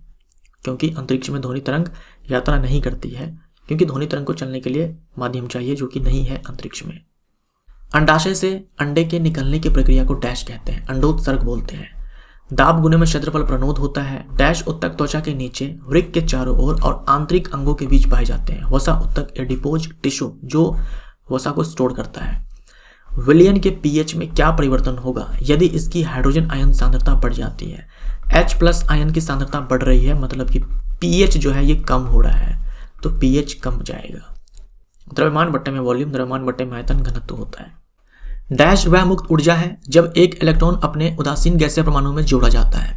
थोड़ी देर पहले हम लोगों ने देखा कि उदासीन गैसीय परमाणु के बाह्यतम कोश से जब हम एक इलेक्ट्रॉन को निकालते हैं तब एनर्जी देनी पड़ती है, उसे बोलते हैं आयनीकरण ऊर्जा। यहाँ है कि एक उदासीन गैसीय परमाणु के बाह्यतम कोश में एक इलेक्ट्रॉन जोड़ा जाता है, तब ऊर्जा यहाँ पर मुक्त होती है। इस ऊर्जा को कहा जाता है इलेक्ट्रॉन लब्धि या इलेक्ट्रॉन बंधुता, इलेक्ट्रॉन एफिनिटी। यदि दो प्रतिरोधकों में समान विभवांतर मौजूद हो तो वे समानांतर क्रम में जुड़े होते हैं। समानांतर क्रम में जुड़े होते हैं। देखिए, जब प्रतिरोधक, जब रेजिस्टर्स जो है समानांतर क्रम में जुड़े होते हैं तो विभवांतर समान होता है सबके लिए, लेकिन विद्युत धारा अलग अलग हो जाती है। लेकिन अगर श्रेणी क्रम में हो तो उल्टा हो जाएगा, विभवांतर अलग अलग हो जाएगा जबकि विद्युत धारा सबके लिए समान रहने वाली है। मेंडलीव की आवर्त सारणी में कितने समूह और आवर्त है?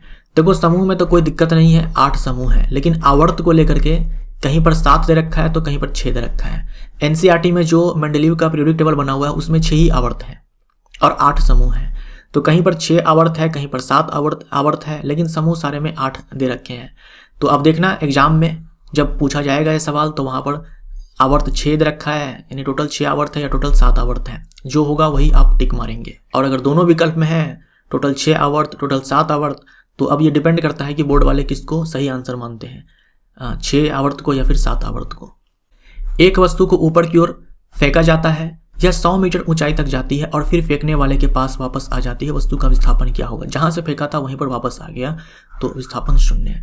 अगर प्रारंभिक बिंदु और अंतिम बिंदु सेम हो जाए, अगर प्रारंभिक बिंदु अंतिम बिंदु सेम हो जाए तो विस्थापन 0। 5 जगत वर्गीकरण किसने दिया? RH भुट्टिकर ने दिया। अष्टकों का नियम केवल डैश तक लागू था, अष्टकों का नियम केवल लागू था कैल्शियम तक। नारियल की जटा यानी कि हस्क ऑफ कोकोनट, छिलका, डैश उत्तक से बनी होती है, दृढ़ उत्तक से बनी होती है। कौन बीजाणु यानी कि स्पोर निर्माण द्वारा प्रजनन करता है? राइजोपस। करने को बहुत सारे कर सकते हैं, लेकिन राइजोपस आपके एग्जाम में पूछा जा चुका है, तो राइजोपस के बारे में ही आप यहाँ पर ध्यान में रखें। ये बनाते हैं स्पोर्स। जैसे ही एक तरल पदार्थ की मुक्त सतह से गहराई कम होती है, तरल द्वारा डाला गया दबाव डैश। जैसे मान लीजिए मैंने एक बर्तन ले लिया है, इसमें तरल है, ये है मुक्त सतह। तो अगर मान लो ये पॉइंट A है और ये पॉइंट B है, कहाँ पर दबाव ज़्यादा होगा? देखो, पॉइंट A और पॉइंट B, पॉइंट A के ऊपर बस इतना पानी है जबकि पॉइंट B के ऊपर इतना पानी है, तो ज़्यादा दबाव पॉइंट B पर होगा। यही चीज़ यहाँ पर लिखा हुआ है। जैसे ही एक तरल पदार्थ की मुक्त सतह से गहराई कम होती है, यानी कि गहराई देखो A की कम है, B की अधिक है, तो गहराई कम होती है तो तरल द्वारा डाला गया दबाव डैश हो जाता है। गहराई कम होती है तो दबाव भी कम हो जाएगा। एक तत्व का इलेक्ट्रॉनिक विन्यास 282 है, यह आधुनिक आवर्त सारणी में डैश समूह में है। 282 है। बाह्यतम कोश में अगर 1 इलेक्ट्रॉन है मतलब समूह संख्या 1 का तत्व है। अगर बाह्यतम कोश में 2 इलेक्ट्रॉन है, समूह संख्या 2 का तत्व है, तो दूसरे समूह में, क्योंकि बाह्यतम कोश में 2 इलेक्ट्रॉन है। एक H2O अणु में उपस्थित हाइड्रोजन की प्रतिशतता यानी कि प्रतिशत हाइड्रोजन की परसेंटेज कितनी है, ये पूछा है। ऊपर में लिखना है हाइड्रोजन का द्रव्यमान, नीचे में लिखना है टोटल मास, ये मॉलिक्यूलर मास, और 100 से मल्टीप्लाई करना है। करके देखना 11.11% आएगा। लागू किए बल और विस्थापन की दिशा के बीच कोण 90 डिग्री है तो किया गया कार्य क्या होगा? अगर बल और विस्थापन के बीच का जो एंगल है 90 डिग्री है तो किया गया कार्य 0 होगा। सोडियम क्लोराइड के इकाई द्रव्यमान का सूत्र, ये काट दो यहाँ से। सोडियम क्लोराइड का सूत्र इकाई द्रव्यमान डैश है। तो सोडियम का परमाणु द्रव्यमान 23 होता है, क्लोरीन का होता है 35.5, ये हो जाएगा हमारा 58.5। m द्रव्यमान की एक गेंद एक p संवेग के साथ आगे बढ़ रही है, गेंद की गतिज ऊर्जा कितनी होगी? तो काइनेटिक एनर्जी बराबर गतिज ऊर्जा बराबर फॉर्मूला होता है एक p² यानी कि संवेग का स्क्वायर बट्टे में 2m। पौधे के एक हिस्से का गुरुत्वाकर्षण से प्रेरित दिशा में बढ़ने को डैश कहा जाता है, गुरुत्वानुवर्ती गति कहा जाता है, जियोट्रॉपिज्म कहा जाता है। गुरुत्वाकर्षण से प्रेरित दिशा में बढ़ना, जैसे जो पौधे हैं, पौधे के जो जड़ें होते हैं वो नीचे की ओर जाते हैं, गुरुत्वाकर्षण की तरफ जाते हैं, तो हम बोलते हैं कि वो पॉजिटिव जियोट्रॉपिज्म है। और तना ऊपर की ओर तो हम बोलते हैं नेगेटिव जियोट्रॉपिज्म है। तो गुरुत्वानुवर्ती गति, धनात्मक गुरुत्वानुवर्ती गति जड़ों के द्वारा, और तनाव के द्वारा ऋणात्मक गुरुत्वानुवर्ती गति। यदि प्रारंभिक वेग 0 है, त्वरण 5 मीटर पर सेकंड स्क्वायर है, समय 5 सेकंड है, तो v क्या होगा? गति का पहला समीकरण यहाँ पर हम लगा सकते हैं। u है 0, a का मान 5 है, t का मान 5 है, तो 25 मीटर पर सेकंड अंतिम वेग। गुरुत्व त्वरण g का मान किस पर निर्भर नहीं करता है? वस्तु के द्रव्यमान पर। वस्तु के द्रव्यमान पर गुरुत्व त्वरण g का मान निर्भर नहीं करता है, तो किस पर निर्भर करता है g का मान? ग्रह के द्रव्यमान और ग्रह की त्रिज्या पर, साथ में कैपिटल G पर। लेकिन कैपिटल G का कोई यहाँ पर लोचा नहीं है, क्योंकि कैपिटल G जो है पूरे यूनिवर्स के लिए कांस्टेंट है। तो आप इसको अगर भूल भी जाते हो तो भी कोई दिक्कत नहीं है, पूरे ग्रह के लिए, सभी ग्रह के लिए सेम ही है, एक ही होता है। तो मेनली आपको यहाँ पर यह ध्यान में रखना है ग्रह का द्रव्यमान और त्रिज्या पर। इसको आप छोड़ दो, ग्रह का द्रव्यमान और त्रिज्या पर।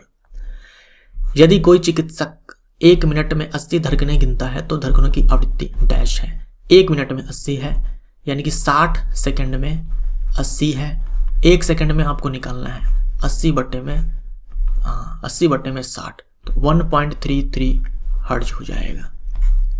प्रोटिस्टा जगत के जीव है, डायटम, यूग्लिना, पैरामीशियम, अमीबा इत्यादि ये सारे। कैम्बियम को डैश भी कहा जाता है, पार्श्व विभज्य उत्तक कहा जाता है। कैम्बियम केवल द्विबीजपत्री पादप में आपको देखने को मिलते हैं, एक बीजपत्री पादप में नहीं।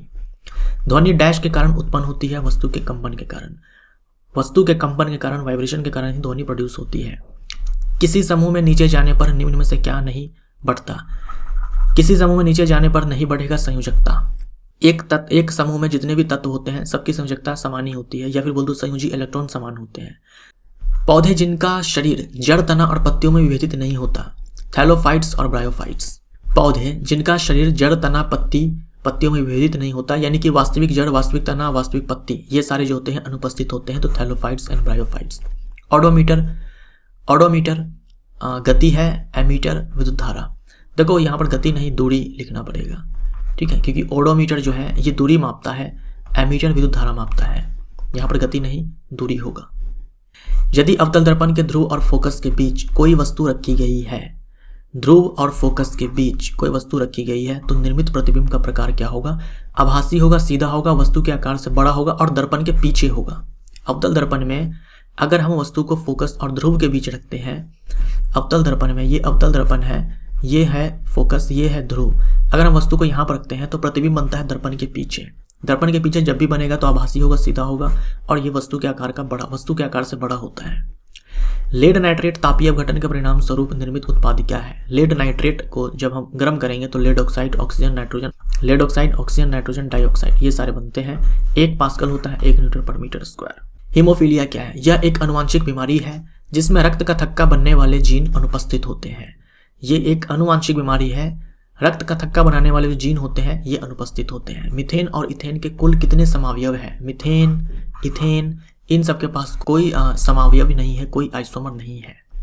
ब्यूटेन के कुल कितने समावयव है? 2 है, नॉर्मल ब्यूटेन, आइसोब्यूटेन। पेंटेन के पास 3 है, नॉर्मल पेंटेन, आइसोपेंटेन, नियोपेंटेन। सबका फॉर्मूला सेम ही होगा, मतलब इन सब का नहीं। जैसे पेंटेन के 3 समावयव है ना, एन पेंटेन, आइसोपेंटेन, नियोपेंटेन, सबका फॉर्मूला सेम ही होगा, सब होगा C5H12। ब्यूटेन के 2 समावयव, नॉर्मल ब्यूटेन, आइसोब्यूटेन, दोनों का फॉर्मूला सेम होगा C4H10। चाहे आपसे आइसोब्यूटेन का फॉर्मूला पूछ ले, चाहे नॉर्मल ब्यूटेन का पूछ ले, चाहे नियोपेंटेन का पूछ ले, आइसोपेंटेन का पूछ ले, सबका फॉर्मूला सेम ही होता है। आइसोब्यूटेन और नॉर्मल ब्यूटेन का आणविक सूत्र क्या है? C4H10। एक पदार्थ के घनत्व को डैश के रूप में परिभाषित किया जाता है, द्रव्यमान प्रति इकाई आयतन। फूल के हिस्से जिस आधार पर उपस्थित होते हैं उसे क्या कहते हैं? उसे पुष्पासन कहते हैं, पुष्पासन। लैंथेनाइट्स और एक्टिनाइट्स F ब्लॉक के तत्व है, सही है। F ब्लॉक में टोटल 28 तत्व है। F ब्लॉक में कुल कितने तत्व है? 28 तत्व है। सोडियम क्लोराइड से अमोनियम क्लोराइड को अलग करने के लिए आप किस प्रक्रिया का उपयोग करेंगे? ऊर्ध्वपातन करेंगे। ऊर्ध्वपातित हो जाएगा कौन? Ammonium chloride. जो अमोनियम क्लोराइड है इसको हम गर्म करेंगे तो ये ऊर्ध्वपातित हो जाएगा, बन जाएगा सोडियम क्लोराइड। डैश में एक ओर से दूसरी ओर जाने पर तत्व के संयोजी इलेक्ट्रॉन में वृद्धि होती है आवर्त में। जब हम आवर्त में जाते हैं एक तरफ से दूसरी तरफ तो कोशों की संख्या नहीं बढ़ती है, लेकिन जो संयोजी इलेक्ट्रॉन है उनमें वृद्धि होती है। और समूह में हम ऊपर से नीचे आएंगे तो एक समूह में संयोजी इलेक्ट्रॉन में वृद्धि नहीं होती है, कोशों की संख्या में वृद्धि होती है। डैश उत्तक एकमात्र पादप उत्तक है जो कोशिका विभाजन द्वारा नई कोशिका का उत्पादन करता है, यह है विभाज्य उत्तक।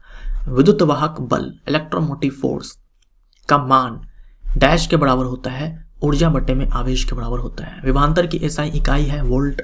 यदि एक वस्तु अनंत पर रखी जाती है तो उत्तल लेंस से बनाई गई उसकी छवि यानी कि प्रतिबिंब की स्थिति क्या होगी? तो उत्तल लेंस है, वस्तु को अनंत पर रखी जाती है तो बनेगा f2 पर। लेंस में दो फोकस होते हैं तो ये बनेगा f2 पर। अत्यधिक छोटा होगा, अनंत पर जब भी हो तो अत्यधिक छोटा होगा, बिंदु के आकार का होगा, वास्तविक और उल्टा होगा। ग्लास या शीशे को काटने और चट्टान की ड्रिलिंग के लिए उपयोग किए जाने वाले उपकरणों में कार्बन के कौन से अपरूप का उपयोग किया जाता है? हीरा का इस्तेमाल होता है। एक समूह में आयनीकरण ऊर्जा और इलेक्ट्रॉन लब्धि किस प्रकार बदलते हैं? समूह की बात की जा रही है, दोनों बढ़ते हैं। आवर्त में बाएं से दाएं जाने पर दोनों बढ़ते हैं और समूह में ऊपर से नीचे आने पर दोनों घटते हैं। किसी वस्तु पर लगने वाला बल 48 न्यूटन और इसका त्वरण 4 मीटर पर सेकंड स्क्वायर है। वस्तु के द्रव्यमान की गणना करें तो बल में हम भाग लगाएंगे त्वरण से तो हमें द्रव्यमान मिल जाएगा। जाइलम के अवयव है वाहिका, वाहिनिकी, पैरेन्काइमा और तंतु। Parenchyma sales and xylem fibres. Phloem के अवयव है सहचर कोशिका, companion cells, sieve tubes, phloem parenchyma और फ्लोएम फाइबर्स। यह है tracheids, vessels, xylem parenchyma, xylem fibres. Copper sulphate का रासायनिक सूत्र होता है CuSO4.5H2, इसी को हम बोलते हैं ब्लू विट्रियोल। एल्यूमिनियम और तांबे का मिश्र धातु है। एल्यूमिनियम और तांबे का मिश्र धातु है एल्यूमिनियम ब्रोंज। एल्यूमिनियम 10% और तांबा 90%। कैल्शियम परमाणु क्रमांक 20 है और मैग्नीशियम परमाणु क्रमांक 12 है। क्या समानता है? कैल्शियम और मैग्नीशियम दोनों एक ही समूह में है तो संयोजी इलेक्ट्रॉन समान। दोनों समूह संख्या 2 के तत्व है। एक इकाई ऋणात्मक आवेश को धनात्मक टर्मिनल से ऋणात्मक टर्मिनल तक ले जाने के लिए उस पर रासायनिक बल द्वारा किया गया कार्य डैश होता है। ये डेफिनेशन है विद्युत वाहक बल का, इलेक्ट्रोमोटिव फोर्स का। कौन सा पादप थैलोफाइटा से संबंधित है? कारा, क्लैडोफोरा, स्पायरोगारा इत्यादि। ये सारे जो है हरे शैवाल हैं। मटर के पौधे में अप्रभावी लक्षण था। ये सारे अप्रभावी लक्षण मैंने यहाँ पर लिख दिए हैं, सब याद रखिए। झुर्रीदार बीज या फिर हरा बीज। झुर्रीदार बीज और हरा बीज। झुर्रीदार फली, पीला फली, श्वेत पुष्प और शीर्षस्थ पुष्प यानी कि जो टॉप पे लगते हैं, जो एकदम टर्मिनल पे लगते हैं यहाँ पे पुष्प। और एक होता है एक्जियल पुष्प जो किनारे पर आते हैं। तो ये जो टॉप पर लगते हैं ना, ये है अप्रभावी लक्षण मटर के प्लांट में। और बौना पादप, ये सारे हैं। तो बीज को लेकर के 2 हैं, झुर्रीदार और हरा। फली को लेकर के, पॉट को लेकर के 2 हैं, झुर्रीदार और पीला। पुष्प को लेकर के 2 हैं, श्वेत और शीर्षस्थ। उसके बाद बौना पादप। टोटल 7 हो गए, 7 अप्रभावी लक्षण। शून्य त्वरण का अर्थ है वेग नियत है। त्वरण बराबर होता है वेग में परिवर्तन बटा में समय। अगर ये शून्य है इसका मतलब क्या हुआ कि जो v माइनस u है ये 0 है, यानी कि v बराबर u है, मतलब वेग में परिवर्तन हुआ ही नहीं, वो तो नियत है। अदिति 800 मीटर के एक वृत्ताकार पथ पर दौड़कर 50 सेकंड में आरंभिक बिंदु पर पहुंच जाती है। औसत वेग की गणना करें। देखो वेग बराबर विस्थापन बटे में समय हो जाता है। जहां से अदिति दौड़ना स्टार्ट की थी वहीं पर पहुंच गई तो विस्थापन 0, तो विस्थापन बटे में समय। तो अगर विस्थापन ही 0 है तो वेग भी 0। मुंह की परत डैश से बनी होती है? स्ट्रेटिफाइड स्क्वामस एपिथेलियम से। महिलाओं में मादा हार्मोन एस्ट्रोजन और प्रोजेस्टेरॉन किससे स्रावित होता है? अंडाशय, ओवरी से स्रावित होता है। निषेचन के बाद डैश बीज में विकसित हो जाता है? बीजांड। पादपों में निषेचन के बाद जो बीजांड है, ओव्यूल है, वो बीज में विकसित हो जाता है और जो अंडाशय है फल में विकसित हो जाता है। पादपों में अस्थायी बनावट, आकार और कार्य प्राप्त करने की प्रक्रिया को डैश कहा जाता है? विभेदीकरण। जैसे विभाज्य उत्तक की जो कोशिकाएं होती है वो एक समय के बाद विभाजन की क्षमता खो देती है। उनका जो आकार है, उनका जो कार्य है, ये सारे क्या होते हैं? निर्धारित हो जाते हैं, फिक्स हो जाते हैं। तब वो कहलाते हैं परमानेंट टिश्यू के सेल्स। तो ये प्रोसेस कहलाता है विभेदीकरण, डिफरेंशिएशन। कौन सहजीवी संबंध दिखाता है? लाइकेन और माइकोराइजा। लाइकेन है कवक शैवाल के बीच, माइकोराइजा है कवक और उच्च पादप के बीच। जो उच्च पादप के जड़ होते हैं और जो कवक, उनके बीच ये सहजीवी संबंध है, लाइकन कवक और शैवाल के बीच है। जब कोई आदमी दीवार को धक्का दे लेकिन इसमें विस्थापित करने में विफल रहे तो यह डैश करता है, कार्य नहीं करता है। विस्थापन ही नहीं हुआ तो कार्य शून्य, क्योंकि कार्य बराबर होता है बल गुणे में विस्थापन। तो विस्थापन नहीं हुआ तो शून्य, कार्य शून्य। बिल्कुल मंद ध्वनि की तीव्रता स्तर क्या है? बिल्कुल मंद ध्वनि की तीव्रता स्तर क्या है? 0 डेसिबल। एक तत्व का इलेक्ट्रॉनिक विन्यास 282 है। तत्व का नाम 282 है। सारे को जोड़ दो, 12 यानी कि 12 एटॉमिक नंबर।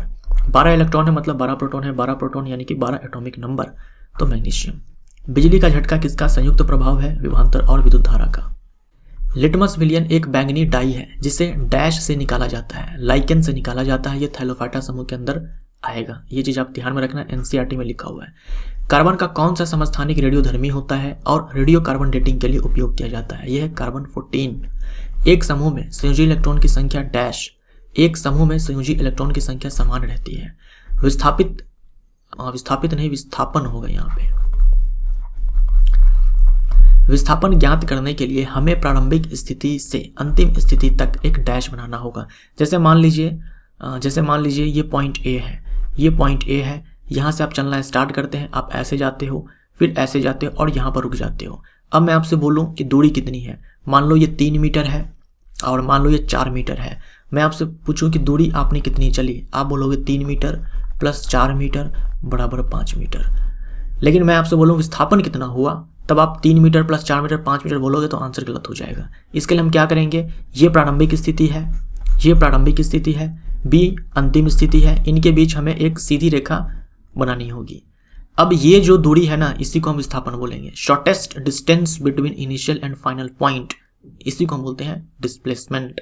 तो हम यहाँ पर लगाएंगे पाइथागोरस थ्योरम। ये 90 डिग्री यहाँ पर सवाल में दिया होता है, अगर ऐसा सवाल आया तो ये 5 मीटर हो जाएगा। पाइथागोरस थ्योरम लगाएंगे तो 3 का स्क्वायर प्लस 4 का स्क्वायर, फिर उसका स्क्वायर रूट लेंगे तो विस्थापन हमारा यहाँ पर क्या हो जाएगा, 5 मीटर।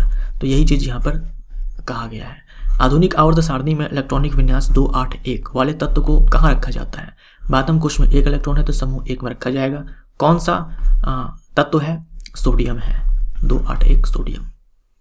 अंडप के निचले हिस्से के भाग को क्या कहा जाता है? अंडप के 3 हिस्से होते हैं, वर्तिकाग्र, वर्तिका और अंडाशय। सबसे निचले भाग को अंडाशय बोलते हैं, सबसे ऊपर वाले को वर्तिकाग्र बोलते हैं।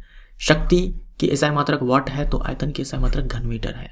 शुक्र वाहिका मूत्राशय से आने वाली ट्यूब के साथ जुड़कर एक सामान्य मार्ग का निर्माण करता है जिसे डैश कहते हैं। शुक्र वाहिका जो कि शुक्राणु को लेकर के आता है, ये आगे चल करके मिल जाएगा मूत्राशय से आने वाले ट्यूब के साथ यानी कि मूत्र नली के साथ, और एक कॉमन रास्ता बनेगा जिसे कहेंगे मूत्र मार्ग, यूरेथ्रा, जहां से यूरिन भी बाहर आएगा, मूत्र भी बाहर आएगा और शुक्राणु भी यानी कि वीर्य भी बाहर आएगा। वीर्य यानी कि सीमेन और शुक्राणु यानी कि स्पर्म। तो ये दोनों वीर्य और मूत्र दोनों बाहर आते हैं एक ही रास्ते से, जिसे हम बोलते हैं यूरेथ्रा, मूत्र मार्ग। कवक की कोशिका भित्तियां किससे बनी होती है? काइटिन से बनी होती है। डैश प्रोटीन संकुचित और शिथिल होता है, डैश प्रोटीन संकुचित और शिथिल होता है जिसके कारण पेशियां गतिमान होती है। संकुचनशील प्रोटीन है एक्टिन और मायोसिन। संकुचनशील प्रोटीन संकुचित और शिथिल होता है जिसके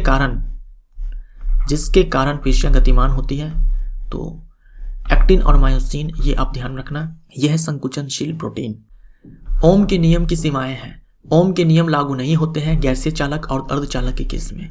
मान लीजिए किसी दिए गए परमाणु की परमाणु संख्या 17 है, इसका इलेक्ट्रॉनिक विन्यास क्या होगा? 287 होगा।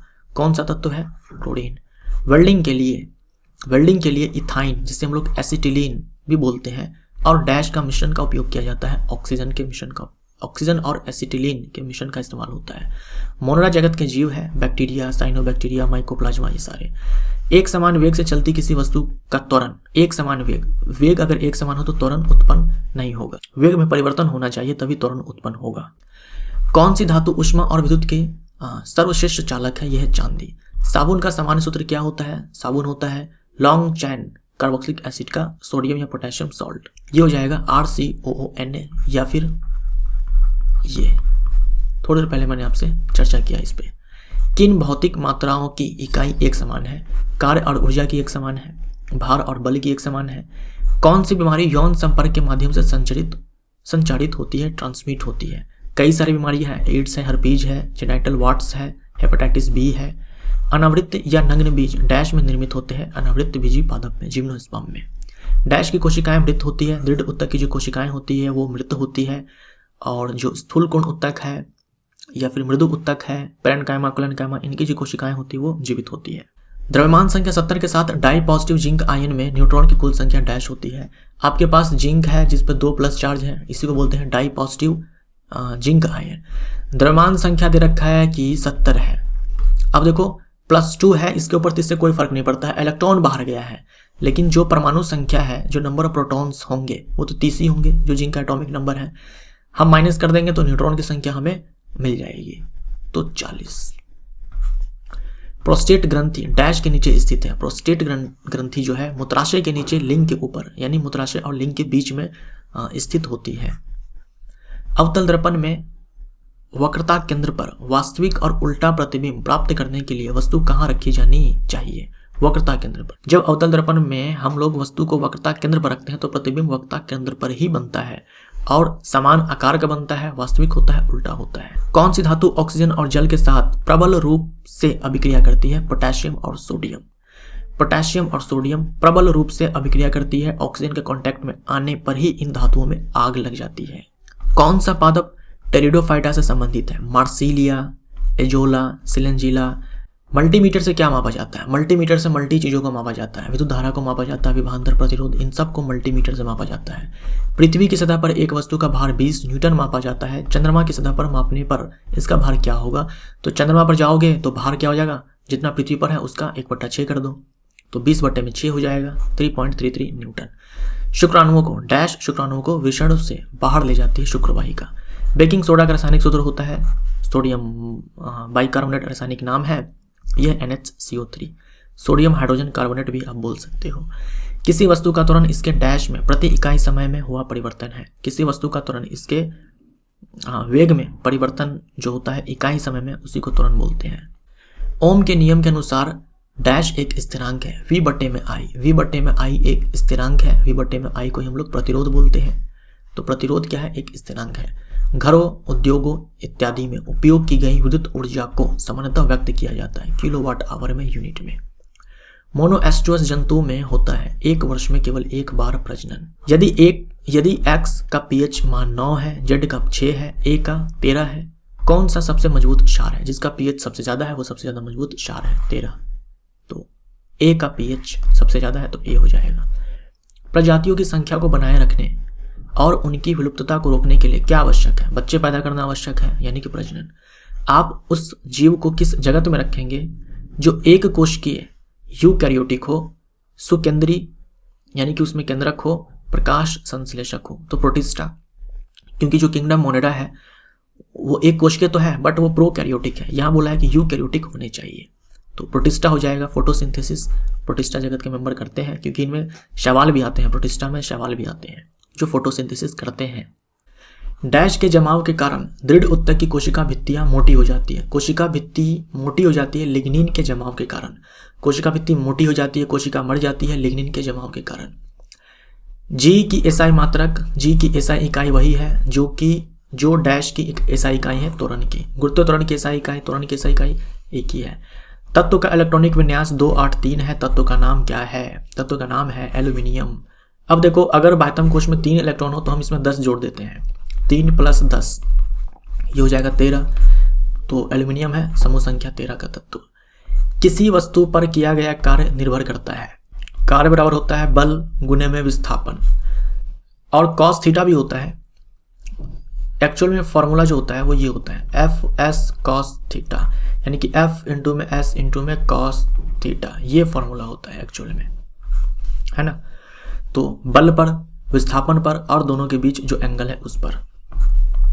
पृथ्वी की ओर मुक्त रूप से गिरने वाले पिंड की कुल ऊर्जा में क्या परिवर्तन होगा? मुक्त रूप से गिरना, इसका मतलब ये होता है कि जो वस्तु पृथ्वी की ओर गिर रहा है उस पर केवल और केवल गुरुत्वाकर्षण बल ही काम कर रहा है, यानी गुरुत्वाकर्षण बल के कारण ही वो नीचे गिर रहा है। इसके अलावा किसी भी प्रकार का कोई भी बल उस पर नहीं है। हवा के कारण हवा का प्रतिरोध भी नहीं है, तो उसी को मुक्त रूप से गिरना बोलते हैं। तो कुल ऊर्जा में यानी कि यांत्रिक ऊर्जा में कोई परिवर्तन नहीं होगा। जब विभिन्न अंगों की संरचना भिन्न लेकिन कार्य में समान हो तब उसे डैश कहा जाता है, समरूप अंग कहा जाता है। जैसे देखो समरूप अंग के उदाहरण, ये इंपॉर्टेंट है, ध्यान में रखिएगा। समरूप अंग, समजात अंग, पक्षी, तितली और चमगादड़ के पंख। पक्षी के पंख, तितली के पंख, चमगादड़ के पंख सारे इस्तेमाल करते हैं उड़ने के लिए, लेकिन सबकी जो संरचना है, सबकी जो उत्पत्ति है वो अलग अलग है। ऑक्टोपस और स्तनधारी की आंखें देखने के लिए इस्तेमाल करते हैं दोनों, लेकिन दोनों की उत्पत्ति अलग अलग है। पेंगुइन और डॉल्फिन के फ्लिपर्स इस्तेमाल करते हैं तैरने के लिए, लेकिन दोनों के जो उत्पत्ति है वो अलग अलग है। तो यह है समरूप अंग। जब विभिन्न अंग संरचना या उत्पत्ति में समान लेकिन कार्य अलग अलग हो तब उसे डैश कहा जाता है, उसे समजात अंग कहा जाता है। इसके उदाहरण देखो, व्हेल, चमगादड़, चीता और मानव का अग्रपाद, ये सारे होते हैं समजात अंग। इन सब की जो उत्पत्ति है वो एक समान होती है, लेकिन सब काम जो है अलग अलग करते हैं। चमगादड़ का अग्रपाद उड़ने के लिए इस्तेमाल करते हैं, हम लोगों का जो अग्रपाद है वो दोनों हाथ है, इनका अलग अलग कामों के लिए इस्तेमाल करते हैं। चमगादड़ उड़ने के लिए इस्तेमाल करते हैं, लेकिन उत्पत्ति सबकी समान है, लेकिन कार्य अलग अलग है। जो भी वर्टिब्रेट्स हैं, कशेरुकी जीव हैं, उनके अग्रपाद, सबकी उत्पत्ति जो है वो एक समान है, लेकिन इस्तेमाल अलग अलग है, कार्य अलग अलग है। तो ये समजात अंग, समरूप अंग है। कॉर्क की कोशिकाओं में उनकी भित्तियों पर डैश नामक एक रसायन होता है जो उन्हें गैसों और पानी के लिए अपारगम्य बनाता है। जो पेड़ का जो छाल होता है उसमें जो कॉर्क की जो कोशिकाएं होती है उनमें उन कोशिकाओं की भित्ति में सुबेरिन जमा होता है, सुबेरिन जो अपने से होकर गैस और पानी को पार नहीं करने देता।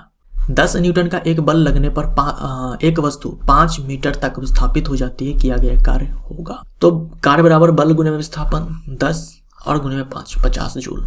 आप उन जीवों को किस जीव जगत किंगडम में रखेंगे जिनके जो न्यूक्लियस है, केंद्रक है या कोशिकांग परिभाषित नहीं है।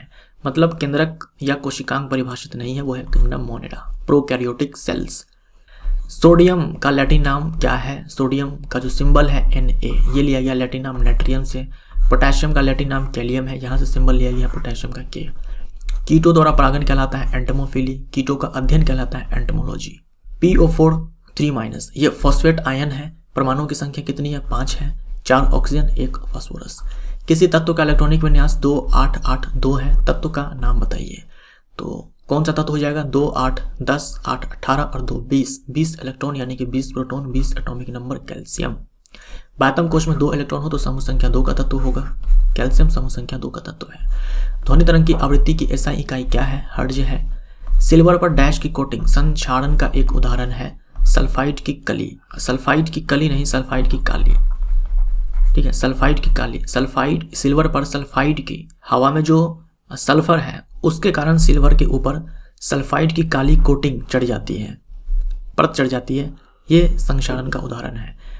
अनंत पर एक वास्तविक, उल्टा और अत्यधिक बड़ी छवि प्राप्त करने के लिए किसी वस्तु को एक अवतल दर्पण के सामने कहाँ रखा जाना चाहिए? फोकस पर। जब फोकस पर रखोगे तो बनेगा अनंत पर, जब अनंत पर रखोगे वस्तु को तो बनेगा फोकस पर। डैश ने तर्क दिया था कि सभी ग्रह सूर्य की कक्ष में घूमते हैं, न कि पृथ्वी की, जो कि उस समय की मान्यता के विपरीत था। तो गैलीलियो गैलीली ने आकर के कहा, पहले ये मानते थे कि जो सूर्य है वो पृथ्वी के चारों ओर चक्कर नहीं लगा रहा है, बल्कि पृथ्वी है जो सूर्य के चारों ओर चक्कर लगा रहा है, गैलीलियो गैलीली ने। समुद्र तल पर वायुमंडलीय दबाव यानी कि एटमॉस्फेरिक प्रेशर कितना होता है? 1 वातावरण यानी कि 1 ATM होता है। कौन संवहनी पादप है? तो टेरिडोफाइट्स, जिम्नोस्पर्म और एंजियोस्पर्म्स, ये सारे क्या है? इन सब में जाइलम फ्लोएम प्रेजेंट है, इसलिए हम बोलते हैं संवहनी पादप। जो थैलोफाइट्स होते हैं, ब्रायोफाइट्स होते हैं, उनमें जाइलम फ्लोएम नहीं होता है, तो वो असंवहनी पादप है। जीवों में भिन्नता डैश से होता है। जीवों में भिन्नता से विकास होता है, इवोल्यूशन होता है। जो जीवों में वेरिएशंस आते हैं उन्हीं से इवोल्यूशन होता है। एड्स का पूरा नाम क्या है? Acquired immune deficiency syndrome. AIDS दिवस कब मनाया जाता है? 1 दिसंबर को। तनों और जड़ों के डैश पोषक तत्वों और पानी को भी संग्रहित करते हैं। तनों और जड़ों के जो पैरेन्काइमा सेल्स होते हैं या जो पैरेन्काइमा टिश्यू होते हैं, पोषक तत्व और पानी को भी संग्रहित करते हैं। पैरेन्काइमा जो टिश्यू है उनका मुख्य काम है स्टोरेज का, ठीक है, उनका जो मुख्य काम है वो है स्टोरेज का। ध्वनि तरंग का आयाम क्या निर्धारित करता है? ध्वनि तरंग का आयाम निर्धारित करता है प्रबलता। ध्वनि तरंग की आवृत्ति निर्धारित करती है पिच। तापमान की SI इकाई है केल्विन। किसमें केवल परिमाण होता है, दिशा नहीं होती? यह है सदिश राशि। मेंडलीव के आवर्त सारणी में कुल कितने तत्व थे? 63। 25 डिग्री सेल्सियस पर एल्यूमिनियम में ध्वनि की गति क्या होती है? 6420 मीटर पर सेकेंड। जठर ग्रंथियां किसकी भित्ति में उपस्थित होती है? आमाशय की भित्ति में उपस्थित होती है। पुष्प के प्रजनन भाग है पुंकेसर अंडक। कौन सा उत्तक पौधों को लचीलापन देता है? स्थूल कोण उत्तक यानी कि कोलेनकाइमा।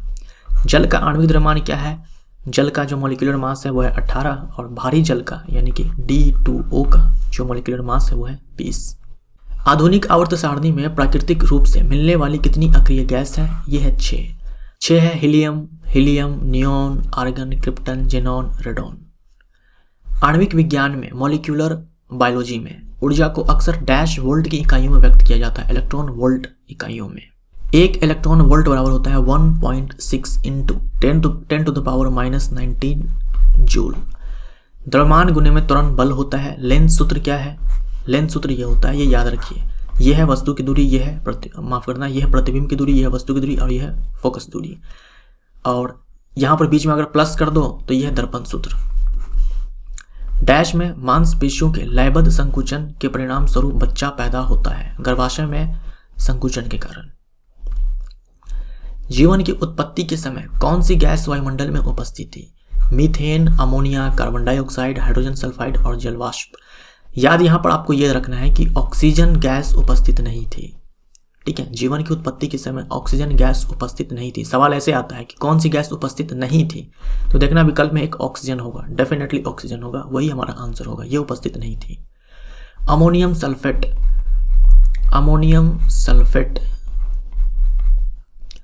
का रासायनिक सूत्र है, ये है, देख लो, NH4 का whole twice SO4। Ammonium ion जो होता है ना, इसके ऊपर 1+ चार्ज होता है, ये कैटायन होता है, धनायन होता है। वनस्पति तेल के हाइड्रोजनीकरण में उत्प्रेरक के रूप में किसका उपयोग किया जाता है? इन सब का इस्तेमाल होता है, लेकिन इन सब में जो आप पहले नंबर पर रखेंगे वो है निकल। मान लो निकल पैलेडियम आ गया तो निकल को आंसर मारना, निकल प्लेटिनम तो निकल को आंसर मारना। ठीक है, ज़्यादा चांस है निकल आपके विकल्प में होने का। पदार्थों के कणों के बीच आकर्षण बल के आरोही क्रम में व्यवस्थित करें। आरोही नहीं होगा यहाँ पर, अवरोही होगा। आरोही मतलब बढ़ते क्रम हो गया, अवरोही यहाँ पे काट दो, अवरोही क्रम में। तो ठोस के कणों के बीच आकर्षण बल सबसे ज्यादा है, द्रव के बीच उससे कम, गैस के बीच बहुत ही कम। लोहे में जंग लगने के दौरान लोहे पर डैश क्या होता है? लाल भूरे चूर्ण का कोटिंग होता है, फेरिक ऑक्साइड की परत चढ़ जाती है, Fe2O3.X2। यही जंग का रासायनिक सूत्र है, इसी की परत चढ़ जाती है। आर्किमिडीज के सिद्धांत पर आधारित है। पनडुब्बी, सबमरीन, हाइड्रोमीटर जो होगी द्रव का घनत्व मापता है, लैक्टोमीटर दूध की शुद्धता मापता है। कौन सी धातु ठंडे पानी के साथ अभिक्रिया तो नहीं करती लेकिन गर्म पानी और भाप के साथ करती है? यह है मैग्नीशियम। ध्वनि के लक्षण है तीव्रता यानी कि इंटेंसिटी, तारत्व यानी कि पिच, और गुणता यानी कि क्वालिटी। तो तीव्रता, तारत्व और गुणता, इंटेंसिटी, पिच एंड क्वालिटी। ध्वनि की तीव्रता या प्रबलता किस पर निर्भर करती है? आयाम पर। ध्वनि का तारत्व किस पर निर्भर करता है? आवृत्ति पर। ध्वनि के किस लक्षण के कारण समान प्रबलता और समान तारत्व की ध्वनियों में अंतर प्रतीत होता है? यह है क्वालिटी। कौन सी धातु ठंडे या गर्म पानी के साथ अभिक्रिया नहीं करती लेकिन भाप के साथ करती है? Aluminium, zinc, iron. ठंडे और गर्म पानी के साथ नहीं करती है, केवल भाप के साथ करती है, स्टीम के साथ करती है। जीवाश्म ईंधन जलने पर मुक्त होने वाले कार्बन, नाइट्रोजन, सल्फर के ऑक्साइड। अब देखो ये सारे जो है अधातु है तो अधातु के ऑक्साइड अम्लीय होते हैं। हाइड्रा, समुद्री एनिमोन, जेलीफिश और प्रवाल किसके उदाहरण है? निडेरिया संघ। निडेरिया संघ के सारे जंतु है। फाइलम निडेरिया बोल दो या फिर फाइलम सिलेंड्रेटा बोल दो। आधुनिक जीवाणु विज्ञान के जनक है रॉबर्ट कोच। ऑक्जेलिक अम्ल का IUPAC नाम क्या है? यह एथेन डाइओइक अम्ल। फर्ण किस पादप समूह का सदस्य है? टेरिडोफाइटा। सेब और नाशपाती का खाने योग्य भाग है पुष्पासन। SI पद्धति में गुणज 10⁻18 का उपसर्ग है अट्टो। फॉर्मिक अम्ल जिसका फॉर्मूला ये होता है का आयनीकरण नियतांक कितना है? 1.8 × 10⁻5। इसको काट दो यहाँ पर, इसके नीचे क्या है? एसिटिक अम्ल, इसको काट दो, यहाँ पर करेक्शन है CH3COH। आयनीकरण नियतांक कितना होगा? देखो ये जो है ना, ये है एसिटिक एसिड का, और ये जो है ये फॉर्मिक एसिड का। ठीक है, तो यहाँ पर होना चाहिए 10⁻⁻4 और यहाँ पे होना चाहिए था 10⁻⁻5। तो ये बदल लेना, ठीक है, सही कर लेना। मैलोनिक अम्ल का IUPAC नाम क्या है? यह प्रोपेन डाइओइक अम्ल। डैश एपिडर्मिस कोशिकाओं में पाए जाने वाली वे एक कोश की लंबी आकृतियां हैं जो मिट्टी से जल एवं खनिज का अवशोषण करती है। तो जड़ की जो एपिडर्मिस होती है वहां से ऐसे मूल रोम निकलती है, ठीक है, मूल रोम निकलती है जो एक कोश की होती है। एपिडर्मिस की जो सेल्स होती है उन्हीं का ये आउटग्रोथ होता है। तो ये अवशोषित करती है जल से मिट्टी एवं खनिज को। आयोडीन का परमाणु क्रमांक 53 है। शक्ति ज्ञात करने का सूत्र है ऊर्जा बट्टे में समय, कार्य बट्टे में समय। यदि किया गया कार्य शून्य है तो बल और विस्थापन के बीच जो एंगल है वो 90 डिग्री होता है। पिन्ना किसका बाह्य भाग है? बाह्य कर्ण का। भौतिक परिवर्तन का उदाहरण है, इसको काट दो आप, पदार्थ की अवस्था में परिवर्तन, इसको काट दो। जरूरी नहीं है कि पदार्थ की अवस्था में परिवर्तन हो तो भौतिक परिवर्तन ही होगा, सीधा ये याद रखो, बर्फ का पिघलना ये भौतिक परिवर्तन है। जल की अवस्था में परिवर्तन बोल सकते हो कि भौतिक परिवर्तन का उदाहरण है। रासायनिक परिवर्तन का उदाहरण है फलों का पकना, दूध से दही जमना, अंगूर का किण्वित होना, फर्मेंटेशन ऑफ ग्रेप्स, भोजन का पाचन, लोहे में जंग लगना, ये सारे इंपॉर्टेंट है, ध्यान में रखिए।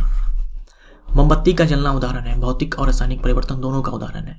कुछ महिलाओं में कुछ समस्या के कारण फलन नहीं हो सकता, यानी कि जो फर्टिलाइजेशन होता है, ठीक है, जो फर्टिलाइजेशन होता है शुक्राणु और अंडाणु जो मिलते हैं तो निषेचन बोलते हैं, तो वो निषेचन नहीं हो सकता है। ऐसी स्थिति में निषेचन के लिए, फलन का मतलब यहाँ निषेचन है, निषेचन के लिए ताजे निकले हुए अंडे और शुक्राणुओं को शरीर के बाहर कुछ घंटों तक एक साथ रखा जाता है, उसे डैश कहा जाता है। मतलब महिला के शरीर से अंडाणु निकाला जाएगा, पुरुष से शुक्राणु लिया जाएगा और बाहर में करवाया जाएगा निषेचन, तब बनेगा जाइगोट। अब इस जाइगोट को महिला के गर्भाशय में डाल दिया जाएगा, इसे कहा जाता है in vitro fertilisation, in vitro fertilisation IVF। पक्षियों और स्तनधारियों के हृदय में कितने कक्ष होते हैं? पक्षियों और स्तनधारी के हृदय में 4 कक्ष होते हैं। बर्फ का गलनांक बिंदु है 273 केल्विन, 0 डिग्री सेल्सियस, या फिर बोल दो 273 केल्विन। डैश यह एकमात्र अधातु है जिसे क्षारीय धातुओं के साथ रखा गया है, तो हाइड्रोजन एकमात्र धातु है जिसे क्षारीय धातु के साथ रखा गया है पहले ग्रुप में। डैश में कार्बन परमाणु एक ही तल में 3 अन्य कार्बन परमाणुओं से बंधे होते हैं जो षटकोणीय व्यूहरचना प्रदान करते हैं। यह ग्रेफाइट में क्या होता है कि एक कार्बन परमाणु 3 अन्य कार्बन परमाणु से जुड़े होते हैं, एक इलेक्ट्रॉन यहाँ पर मुक्त होता है, इसलिए ग्रेफाइट विद्युत का सुचालक होता है। षटकोणीय हेक्सागोनल स्ट्रक्चर यहाँ पर बनता है। जबकि हीरा में क्या होता है कि एक कार्बन परमाणु 4 अन्य कार्बन परमाणु से बंधे होते हैं, एक भी इलेक्ट्रॉन यहाँ पर मुक्त नहीं होता है, इसीलिए हीरा विद्युत का कुचालक होता है और यहाँ बनता है 3 डायमेंशनल स्ट्रक्चर। तो ये कुछ मुख्य अंतर है हीरा और ग्रेफाइट में जो याद रखना है। यदि प्रतिरोध को आधा कर दिया जाए तो धारा 2 गुनी हो जाती है। डैश में कार्बन परमाणुओं को फुटबॉल के आकार में व्यवस्थित किया जाता है, फुलरीन। इनमें 60 कार्बन परमाणु होते हैं। विभवांतर को मापने के लिए डैश उपकरण का उपयोग किया जाता है, वोल्टमीटर का इस्तेमाल होता है। चूना सफाई के दौरान, यानी दीवारों पर जो आप चूने से पुचाड़ा करते हो उसके दौरान, कैल्शियम हाइड्रोक्साइड हवा में कार्बन डाइऑक्साइड के साथ धीरे धीरे अभिक्रिया करता है ताकि दीवारों पर डैश की पतली परत बन सके, कैल्शियम कार्बोनेट की पतली परत बन सके। जिन पौधों में स्पष्ट विभेदित शरीर रूपरेखा नहीं होती वे डैश समूह में आते हैं, थैलोफाइटा। किसी दिए गए विद्युत परिपथ में धारा को बनाए रखने के लिए सेल को इसमें संग्रहित डैश ऊर्जा खर्च करनी पड़ती है, रासायनिक ऊर्जा खर्च करनी पड़ती है अगर सेल ये चाहती है कि विद्युत परिपथ में विद्युत धारा बना रहे। प्रत्यावर्ती धारा यानी कि अल्टरनेटिंग करंट AC का आविष्कार डैश द्वारा किया गया, निकोलस टेस्ला द्वारा। जंतु जगत का सबसे बड़ा संघ है आर्थ्रोपोडा। रेडियोधर्मी तत्वों को डैश में रखा गया है, रेडियोधर्मी तत्वों को एक्टिनाइड श्रेणी में रखा गया। जरूरी नहीं है कि रेडियोधर्मी तत्व केवल एक्टिनाइड में मिलेगा, ठीक है, आवर्त 6 में भी मिल सकता है, आवर्त 7 में भी मिल सकता है, एक्टिनाइड लेंथेनाइड में भी मिल सकता है। यहाँ पर कहने का मतलब ये हुआ कि जो एक्टिनाइड श्रेणी के तत्व सारे के सारे रेडियोधर्मी है। सवाल आपके एग्जाम में ये पूछा जा चुका है, ऐसे ही पूछा गया था, तो ये चीज आपको ध्यान में रखना है। जैसे लेंथेनाइड श्रेणी है, इसमें भी एक रेडियोधर्मी तत्व है, यह है प्रोमिथियम 61 एटॉमिक नंबर। यदि एक परिपथ के माध्यम से विभवांतर 2 गुनी हो जाती है तो परिपथ का प्रतिरोध समान रहेगा, V/I बराबर R होता है। अगर आप विभवांतर बढ़ाओगे तो प्रतिरोध ये विद्युत धारा भी बढ़ जाएगा। मतलब ले दे करके जो V/I है वो नियत रहने वाला है, तो प्रतिरोध समान रहता है। सजीव जीवों के वर्गीकरण की मूल इकाई डैश है, जाति है, स्पीशीज है। मूल इकाई स्पीशीज है। यदि बल और विस्थापन के बीच कोण डैश है तो किया गया कार्य ऋणात्मक होगा 180 डिग्री। विद्युत धारा के पास दिशा और परिमाण दोनों है। यह किस प्रकार की भौतिक राशि है? देखो, जो इलेक्ट्रिक करंट है इसके पास डायरेक्शन भी है, इसके पास मैग्नीट्यूड भी है, दिशा भी है, परिमाण भी है, इसके बावजूद भी ये अदिश राशि है। तो ये आप एक अपवाद मान सकते हो, ठीक है, ये याद रखिए, ये इंपॉर्टेंट है। अदिश राशि के उदाहरण है जैसे कार्य, ऊर्जा, तापमान, विद्युत धारा, घनत्व, चाल, समय, आयतन इत्यादि। ये सारे चाल और वेग का ऐसा मात्रक क्या है? मीटर प्रति सेकंड है, मीटर प्रति सेकंड। मटर, अरहर, चना, मूंग, मूंगफली, सेम, सोयाबीन किस पादप कुल के यानी किस प्लांट फैमिली के सदस्य है? लेगुमिनेसी, जिसे हम दलहनी पादप बोलते हैं। आम का खाने योग्य भाग है मध्य, फलवित्ती। वस्तु को लुढ़काना ज़्यादा आसान है, वस्तु को लुढ़काना ज़्यादा आसान होता है घसीटने के तुलना में। क्योंकि जो लोटनिक घर्षण बल होता है इसका मान स्थैतिक घर्षण बल की तुलना में कम होता है। कोयले की पहली अवस्था है पीट। कोशिका भित्ति नहीं पाई जाती है जंतु कोशिका में। माचिस की तीली का जलना उदाहरण है द्रुत दहन का। सीमेंट या पोर्टलैंड सीमेंट के आविष्कार का श्रेय किसको दिया जाता है? जोसेफ ऑस्पिडन को। सूर्य के केंद्र का तापमान लगभग कितना होता है? 1.5 इंटू 10⁷ केल्विन। सूर्य से प्रति सेकंड लगभग डैश ऊर्जा निकलती है, इतनी ऊर्जा निकलती है। माइटोकॉन्ड्रिया की खोज किसने की? अल्बर्ट वॉन ने की, अल्बर्ट वॉन कॉलिकर ने की। पदार्थ के किस गुण के कारण उस पर लगाए गए बाह्य बल से उत्पन्न किसी भी प्रकार के परिवर्तन का विरोध करता है और जब बल हटा लिया जाता है तो वह अपनी पूर्व अवस्था में वापस आ जाता है? जैसे हम लोगों ने एक बाह्य बल लगाया किसी पदार्थ पर और उसके आकार में हम लोगों ने चेंज कर दिया, फिर जैसे हम बल हटाते हैं वो अपने पहले जैसे आकार में वापस लौट आता है। किस गुण के कारण? प्रत्यास्थता के कारण। यदि हम पृथ्वी के सतह से ऊंचाई पर या गहराई में जाएं तो गुरुत्वीय त्वरण के मान में क्या परिवर्तन आएगा? गुरुत्वीय त्वरण का मान घटेगा, चाहे हम पृथ्वी की सतह से ऊपर जाएं चाहे नीचे आए। द्रव के भीतर किसी बिंदु पर दाब स्वतंत्र तल से बिंदु की गहराई के डैश होता है समानुपाती। हम लोगों ने थोड़ी देर पहले देखा है। जैसे जैसे हम गहराई में जाएंगे ना, वस्तु पर जो दाब है वो बढ़ेगा। गहराई बढ़ने से वस्तु पर जो दाब है वो बढ़ेगा। हिस्टोरिया प्लैंटेरम पुस्तक किसने लिखी है? थियोफ्रास्टस ने। हिस्टोरिया एनिमेलियम पुस्तक लिखी है अरस्तु ने। किसी बिंदु पर द्रव का घनत्व जितना ज्यादा होगा उस पर द्रव का दाब उतना ही डैश होगा। हम लोगों ने अभी गहराई को लेकर के देखा, जैसे मान लो ये एक द्रव है, ये मान लो 1 मीटर की गहराई पर पॉइंट ए है और 2 मीटर की गहराई पर ये पॉइंट बी है। तो पॉइंट बी पर ज़्यादा दाब होगा पॉइंट ए की तुलना में, क्योंकि गहराई में पॉइंट बी ज़्यादा है। इसमें लिक्विड है। मान लो मैं फिर से बनाता हूँ और सेम लिक्विड नहीं, अलग लिक्विड लेता हूँ मैं इसमें, ठीक है, अलग लिक्विड। 1 मीटर की गहराई पर मैं फिर से यहाँ पर पॉइंट ए लेता हूँ। अगर मान लो ये लिक्विड और ये लिक्विड दोनों सेम ही होता तो यहाँ पर भी पॉइंट ए पर जितना दाब होता यहाँ पर भी पॉइंट ए पर उतना ही दाब होता, क्योंकि दोनों केस में लिक्विड भी सेम है और गहराई भी सेम है। लेकिन मान लो मैंने कहा कि इसमें जो द्रव है इसका घनत्व ज़्यादा है। यहाँ भी 1 मीटर की गहराई पर पॉइंट ए है, यहाँ भी 1 मीटर की गहराई पर पॉइंट ए है, लेकिन इस द्रव का घनत्व ज़्यादा है, इस द्रव का घनत्व कम है। तो इस वाले पर पॉइंट ए ज़्यादा दबाव महसूस करेगा इस द्रव में जितना महसूस करेगा उसके तुलना में। यही चीज़ यहाँ पे लिखा हुआ है कि घनत्व जितना ज़्यादा होगा द्रव का दाब उतना ही ज़्यादा होगा। पतली सुई पानी में तैराई जा सकती है डैश के कारण, पृष्ठ तनाव के कारण। किसका प्रयोग शरबतों और मधुमेह के रोगियों के लिए चीनी की जगह किया जाता है? कृत्रिम शर्करा जैसे सैकरिन। ट्राइनाइट्रोबेंजीन, ट्राइनाइट्रोटोल्यून, ट्राइनाइट्रोग्लिसरीन क्या है? ये सारे विस्फोटक पदार्थ हैं। लॉक जॉ किस बीमारी को कहा जाता है? टेटनस को। क्लोस्ट्रीडियम टिटानी बैक्टीरिया के कारण ये बीमारी होती है। बरसात के मौसम में सीटी की आवाज़ बहुत दूर तक सुनाई देती है, क्योंकि आर्द्र वायु में ध्वनि की चाल बढ़ जाती है। अत्यधिक उच्च तापमान या सूर्य का तापमान मापने के लिए किस उपकरण का उपयोग किया जाता है? तापमापी का इस्तेमाल होता है, पायरोमीटर का इस्तेमाल होता है। प्रकाश के पूर्ण आंतरिक परावर्तन के लिए क्या आवश्यक है? 2 चीजें चाहिए। प्रकाश का सघन माध्यम से विरल माध्यम में जा रहा हो और आपतन कोण जो है क्रांतिक कोण से बड़ा हो। ये 2 कंडीशंस होते हैं पूर्ण आंतरिक परावर्तन के लिए। केवल डैश तरंगे ध्रुवण की घटना दिखाती है। केवल अनुप्रस्थ तरंगे हैं जो पोलराइज्ड की जा सकती है। जो पोलराइजेशन की जो फेनोमेनन है ये केवल अनुप्रस्थ तरंगे ही दिखा सकती है। किस बीमारी से ग्रसित व्यक्ति को हरे और लाल रंग की पहचान नहीं होती? हरे और लाल रंग की पहचान नहीं होती, वर्णनता, कलर ब्लाइंडनेस हम जिसे बोलते हैं। वोल्टीज सेल का आविष्कार किसने किया? एलेसांद्रो वोल्टा ने की। बेकिंग सोडा का उपयोग किया जाता है प्रति अम्ल एंटासिड के रूप में, बेकिंग पाउडर के निर्माण में और अग्निशामक यंत्र में। चिली सॉल्ट पेपर का रासायनिक नाम क्या है? सोडियम नाइट्रेट है, NaNO3। कोशिका का रसोई घर किसे कहा जाता है? क्लोरोप्लास्ट को कहा जाता है। यहां पर सही कर देना, क्लोरोप्लास्ट को कहा जाता है।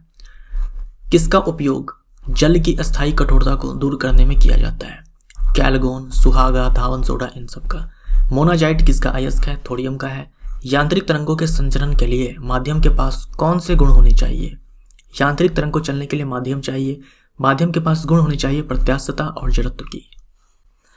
फूल खिलाने वाला हार्मोन किसे कहा जाता है? फ्लोरीजेंस को कहा जाता है, जिसका निर्माण पत्तियों में होता है। प्रकाश किस प्रकार की तरंग है? प्रकाश जो है अयांत्रिक तरंग है, या फिर इसी को बोल दो विद्युत चुंबकीय तरंग है और अनुप्रस्थ तरंग है। चालनी नलिकाएं और साथी कोशिकाएं, या फिर बोल दो सह कोशिकाएं, किस ऊतक के महत्वपूर्ण अवयव है? फ्लोएम टिश्यू के अवयव है। गैलेना किसका अयस्क है? सीसा का है। सिनेबार किसका अयस्क है? पारा का है। सफेद थोता का रासायनिक नाम क्या है? हाइड्रेटेड जिंक सल्फेट, ZnSO4.7H2, इसी को बोलते हैं व्हाइट विट्रियोल, सफेद थोथा। किसे झूठा सोना या बेवकूफों का सोना कहा जाता है? आयरन सल्फाइड को। पसलियों को आपस में जोड़ने वाली अस्थि को क्या कहते हैं? स्टर्नम बोलते हैं। मानव पुरुष में शुक्राणु का निर्माण कहाँ पर होता है? वृषण में होता है। किस प्रकार का लोहा सबसे अधिक मुलायम होता है? शुद्ध लोहा सबसे अधिक मुलायम होता है। Al2O3 का अन्य नाम क्या है? एल्यूमिना है। फिटकरी का रासायनिक नाम क्या है? Potassium aluminium sulphate. फेन प्लवन विधि द्वारा डैश अयस्क का सांद्रण किया जाता है, सल्फाइड अयस्क का सांद्रण किया जाता है। रोल्ड गोल्ड तांबा और डैश की मिश्र धातु है। रोल्ड गोल्ड जो है तांबा और एल्यूमिनियम की मिश्र धातु है। कौन सा ऊतक तापरोधक होता है? एडिपोज टिश्यू, वसा ऊतक। लाल रक्त कोशिका का जीवन काल लगभग कितना होता है? 120 दिन होता है लगभग। बेंजीन की खोज किसने की? माइकल फैराडे ने की। सोडामाइड का रासायनिक सूत्र है NaNH2। ऑक्सी एसिटिलीन की लौ का तापमान लगभग होता है 3200 डिग्री सेल्सियस। गन्ने का लाल सरण रोग किसके कारण होता है? कवक के कारण होता है। गेहूं का किट्टू रोग किसके कारण होता है? यह भी कवक के कारण होता है। ऊष्मा एक प्रकार की ऊर्जा है जिसे कार्य में बदला जा सकता है। इसका प्रत्यक्ष प्रमाण सबसे पहले किसने दिया? रमफोर्ड ने दिया। रमफोर्ड ने सबसे पहले प्रत्यक्ष प्रमाण दिया कि ऊष्मा एक प्रकार की ऊर्जा है जिसे कार्य में बदला जा सकता है। किसने बर्फ के दो टुकड़े को आपस में घिसकर पिघला दिया था? डेवी ने। बहुलक के बनने की प्रक्रिया को क्या कहा जाता है? बहुलकन कहा जाता है या बहुलीकरण कहा जाता है। नाइलॉन 66 का एकलक है एडिपिक एसिड। वलनीकरण की प्रक्रिया की खोज किसने की? चार्ल्स गुडियर ने की। रेशम की खोज कहाँ हुई थी? चीन में हुई थी। अवायवीय श्वसन की पूरी क्रिया कोशिका में कहाँ पर संपन्न होती है? कोशिका द्रव में। जो एनारोबिक रेस्पिरेशन है वो संपन्न होती है साइटोप्लाज्म में। कृत्रिम रेशम आर्टिफिशियल सिल्क किसे कहा जाता है? रेयोन को कहा जाता है। किसे परम शून्य तापमान कहते हैं? 0 केल्विन को। जंतु ऊतक में श्वेत तंतु किससे बना होता है? व्हाइट फाइबर्स किससे बने होते हैं? कोलेजन प्रोटीन से। मानव शरीर में पसलियों की कितनी जोड़ी होती है? 12 जोड़ी होती है। फास्फोरस का परमाणु भार है 31, परमाणु द्रव्यमान है 15 और भार है 31। अल्फा बीटा गामा किरणों के भेदन क्षमता का सही क्रम है तो सबसे ज्यादा भेदन क्षमता है गामा के पास, उससे कम बीटा के पास, उससे कम अल्फा के पास। ये ऑर्डर ध्यान में रखिए। किस विद्युत चुंबकीय तरंग की भेदन क्षमता सबसे अधिक होती है? गामा किरण। गामा किरण के पास एनर्जी सबसे अधिक होती है। गामा किरण की खोज किसने की? पॉल विलर्ड ने की। और गामा जो नाम है ये दिया रदरफोर्ड ने। गामा किरण नाम किसने दिया? अर्नस्ट रदरफोर्ड ने। मानव शरीर में लसिका एक डैश है, रंगहीन द्रव है। मादा शरीर में निषेचन की क्रिया कहाँ पर होती है? तो निषेचन की क्रिया मादा शरीर में, फीमेल के बॉडी में, फैलोपियन ट्यूब में होती है, अंड वाहिनी में। सल्फ्यूरिक अम्ल का परमाणु भार है 98। सल्फ्यूरिक अम्ल का रासायनिक सूत्र है H2SO4। इसका मॉलिक्यूलर मास निकालो 98 आएगा। कौन सा पदार्थ कांच को नीला रंग देता है? यह है कोबाल्ट ऑक्साइड। आयोडोफॉर्म का रासायनिक सूत्र क्या है? यह है CHI3 आयोडोफॉर्म। और क्लोरोफॉर्म का क्या होता है? CCl3, यह क्लोरोफॉर्म। जीवाणु की खोज किसने की? ल्यूवेनहॉक ने की। आलू, बैगन और टमाटर किस कुल फैमिली के अंतर्गत आते हैं? सोलेनेसी फैमिली के अंतर्गत। धान का खैरा रोग धान का खैरा रोग किसकी कमी से होता है? जिंक की कमी से होता है। बल का सीजीएस मात्रक है डायन, 1 न्यूटन बराबर होता है 10⁵ डायन। कुष्ठ रोग किस जीवाणु के कारण होता है? ये होता है माइकोबैक्टीरियम लेप्री के कारण। कुष्ठ रोग लेप्रेसी जो है ये होता है माइकोबैक्टीरियम लेप्री के कारण। तपेदिक रोग किस जीवाणु के कारण होता है? ये होता है माइकोबैक्टीरियम ट्यूबरक्लोसिस के कारण। टीबी माइकोबैक्टीरियम ट्यूबरक्लोसिस के कारण होता है। दोहरी निषेचन किसका एक प्रमुख लक्षण है? पुष्पी पादप। केवल पुष्पी पादप में ही डबल फर्टिलाइजेशन होता है। प्रकाश संश्लेषण की क्रिया में किसके अपचयन से ग्लूकोज का निर्माण होता है? कार्बन डाइऑक्साइड के अपचयन से ग्लूकोज का निर्माण होता है।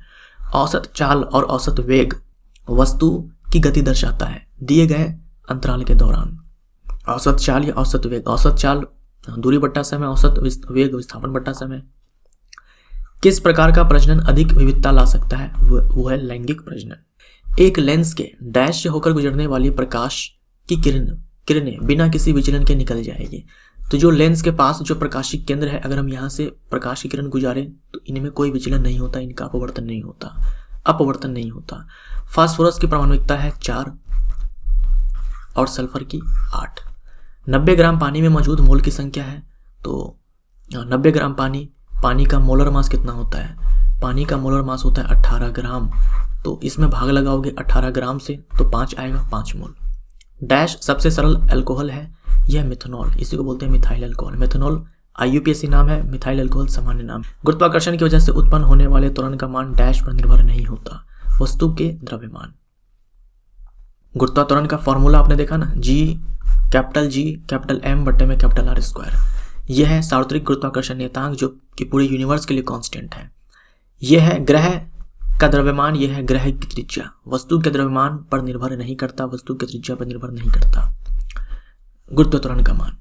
लैंथेनाइड की परमाणु संख्या का परास है 58 से 71।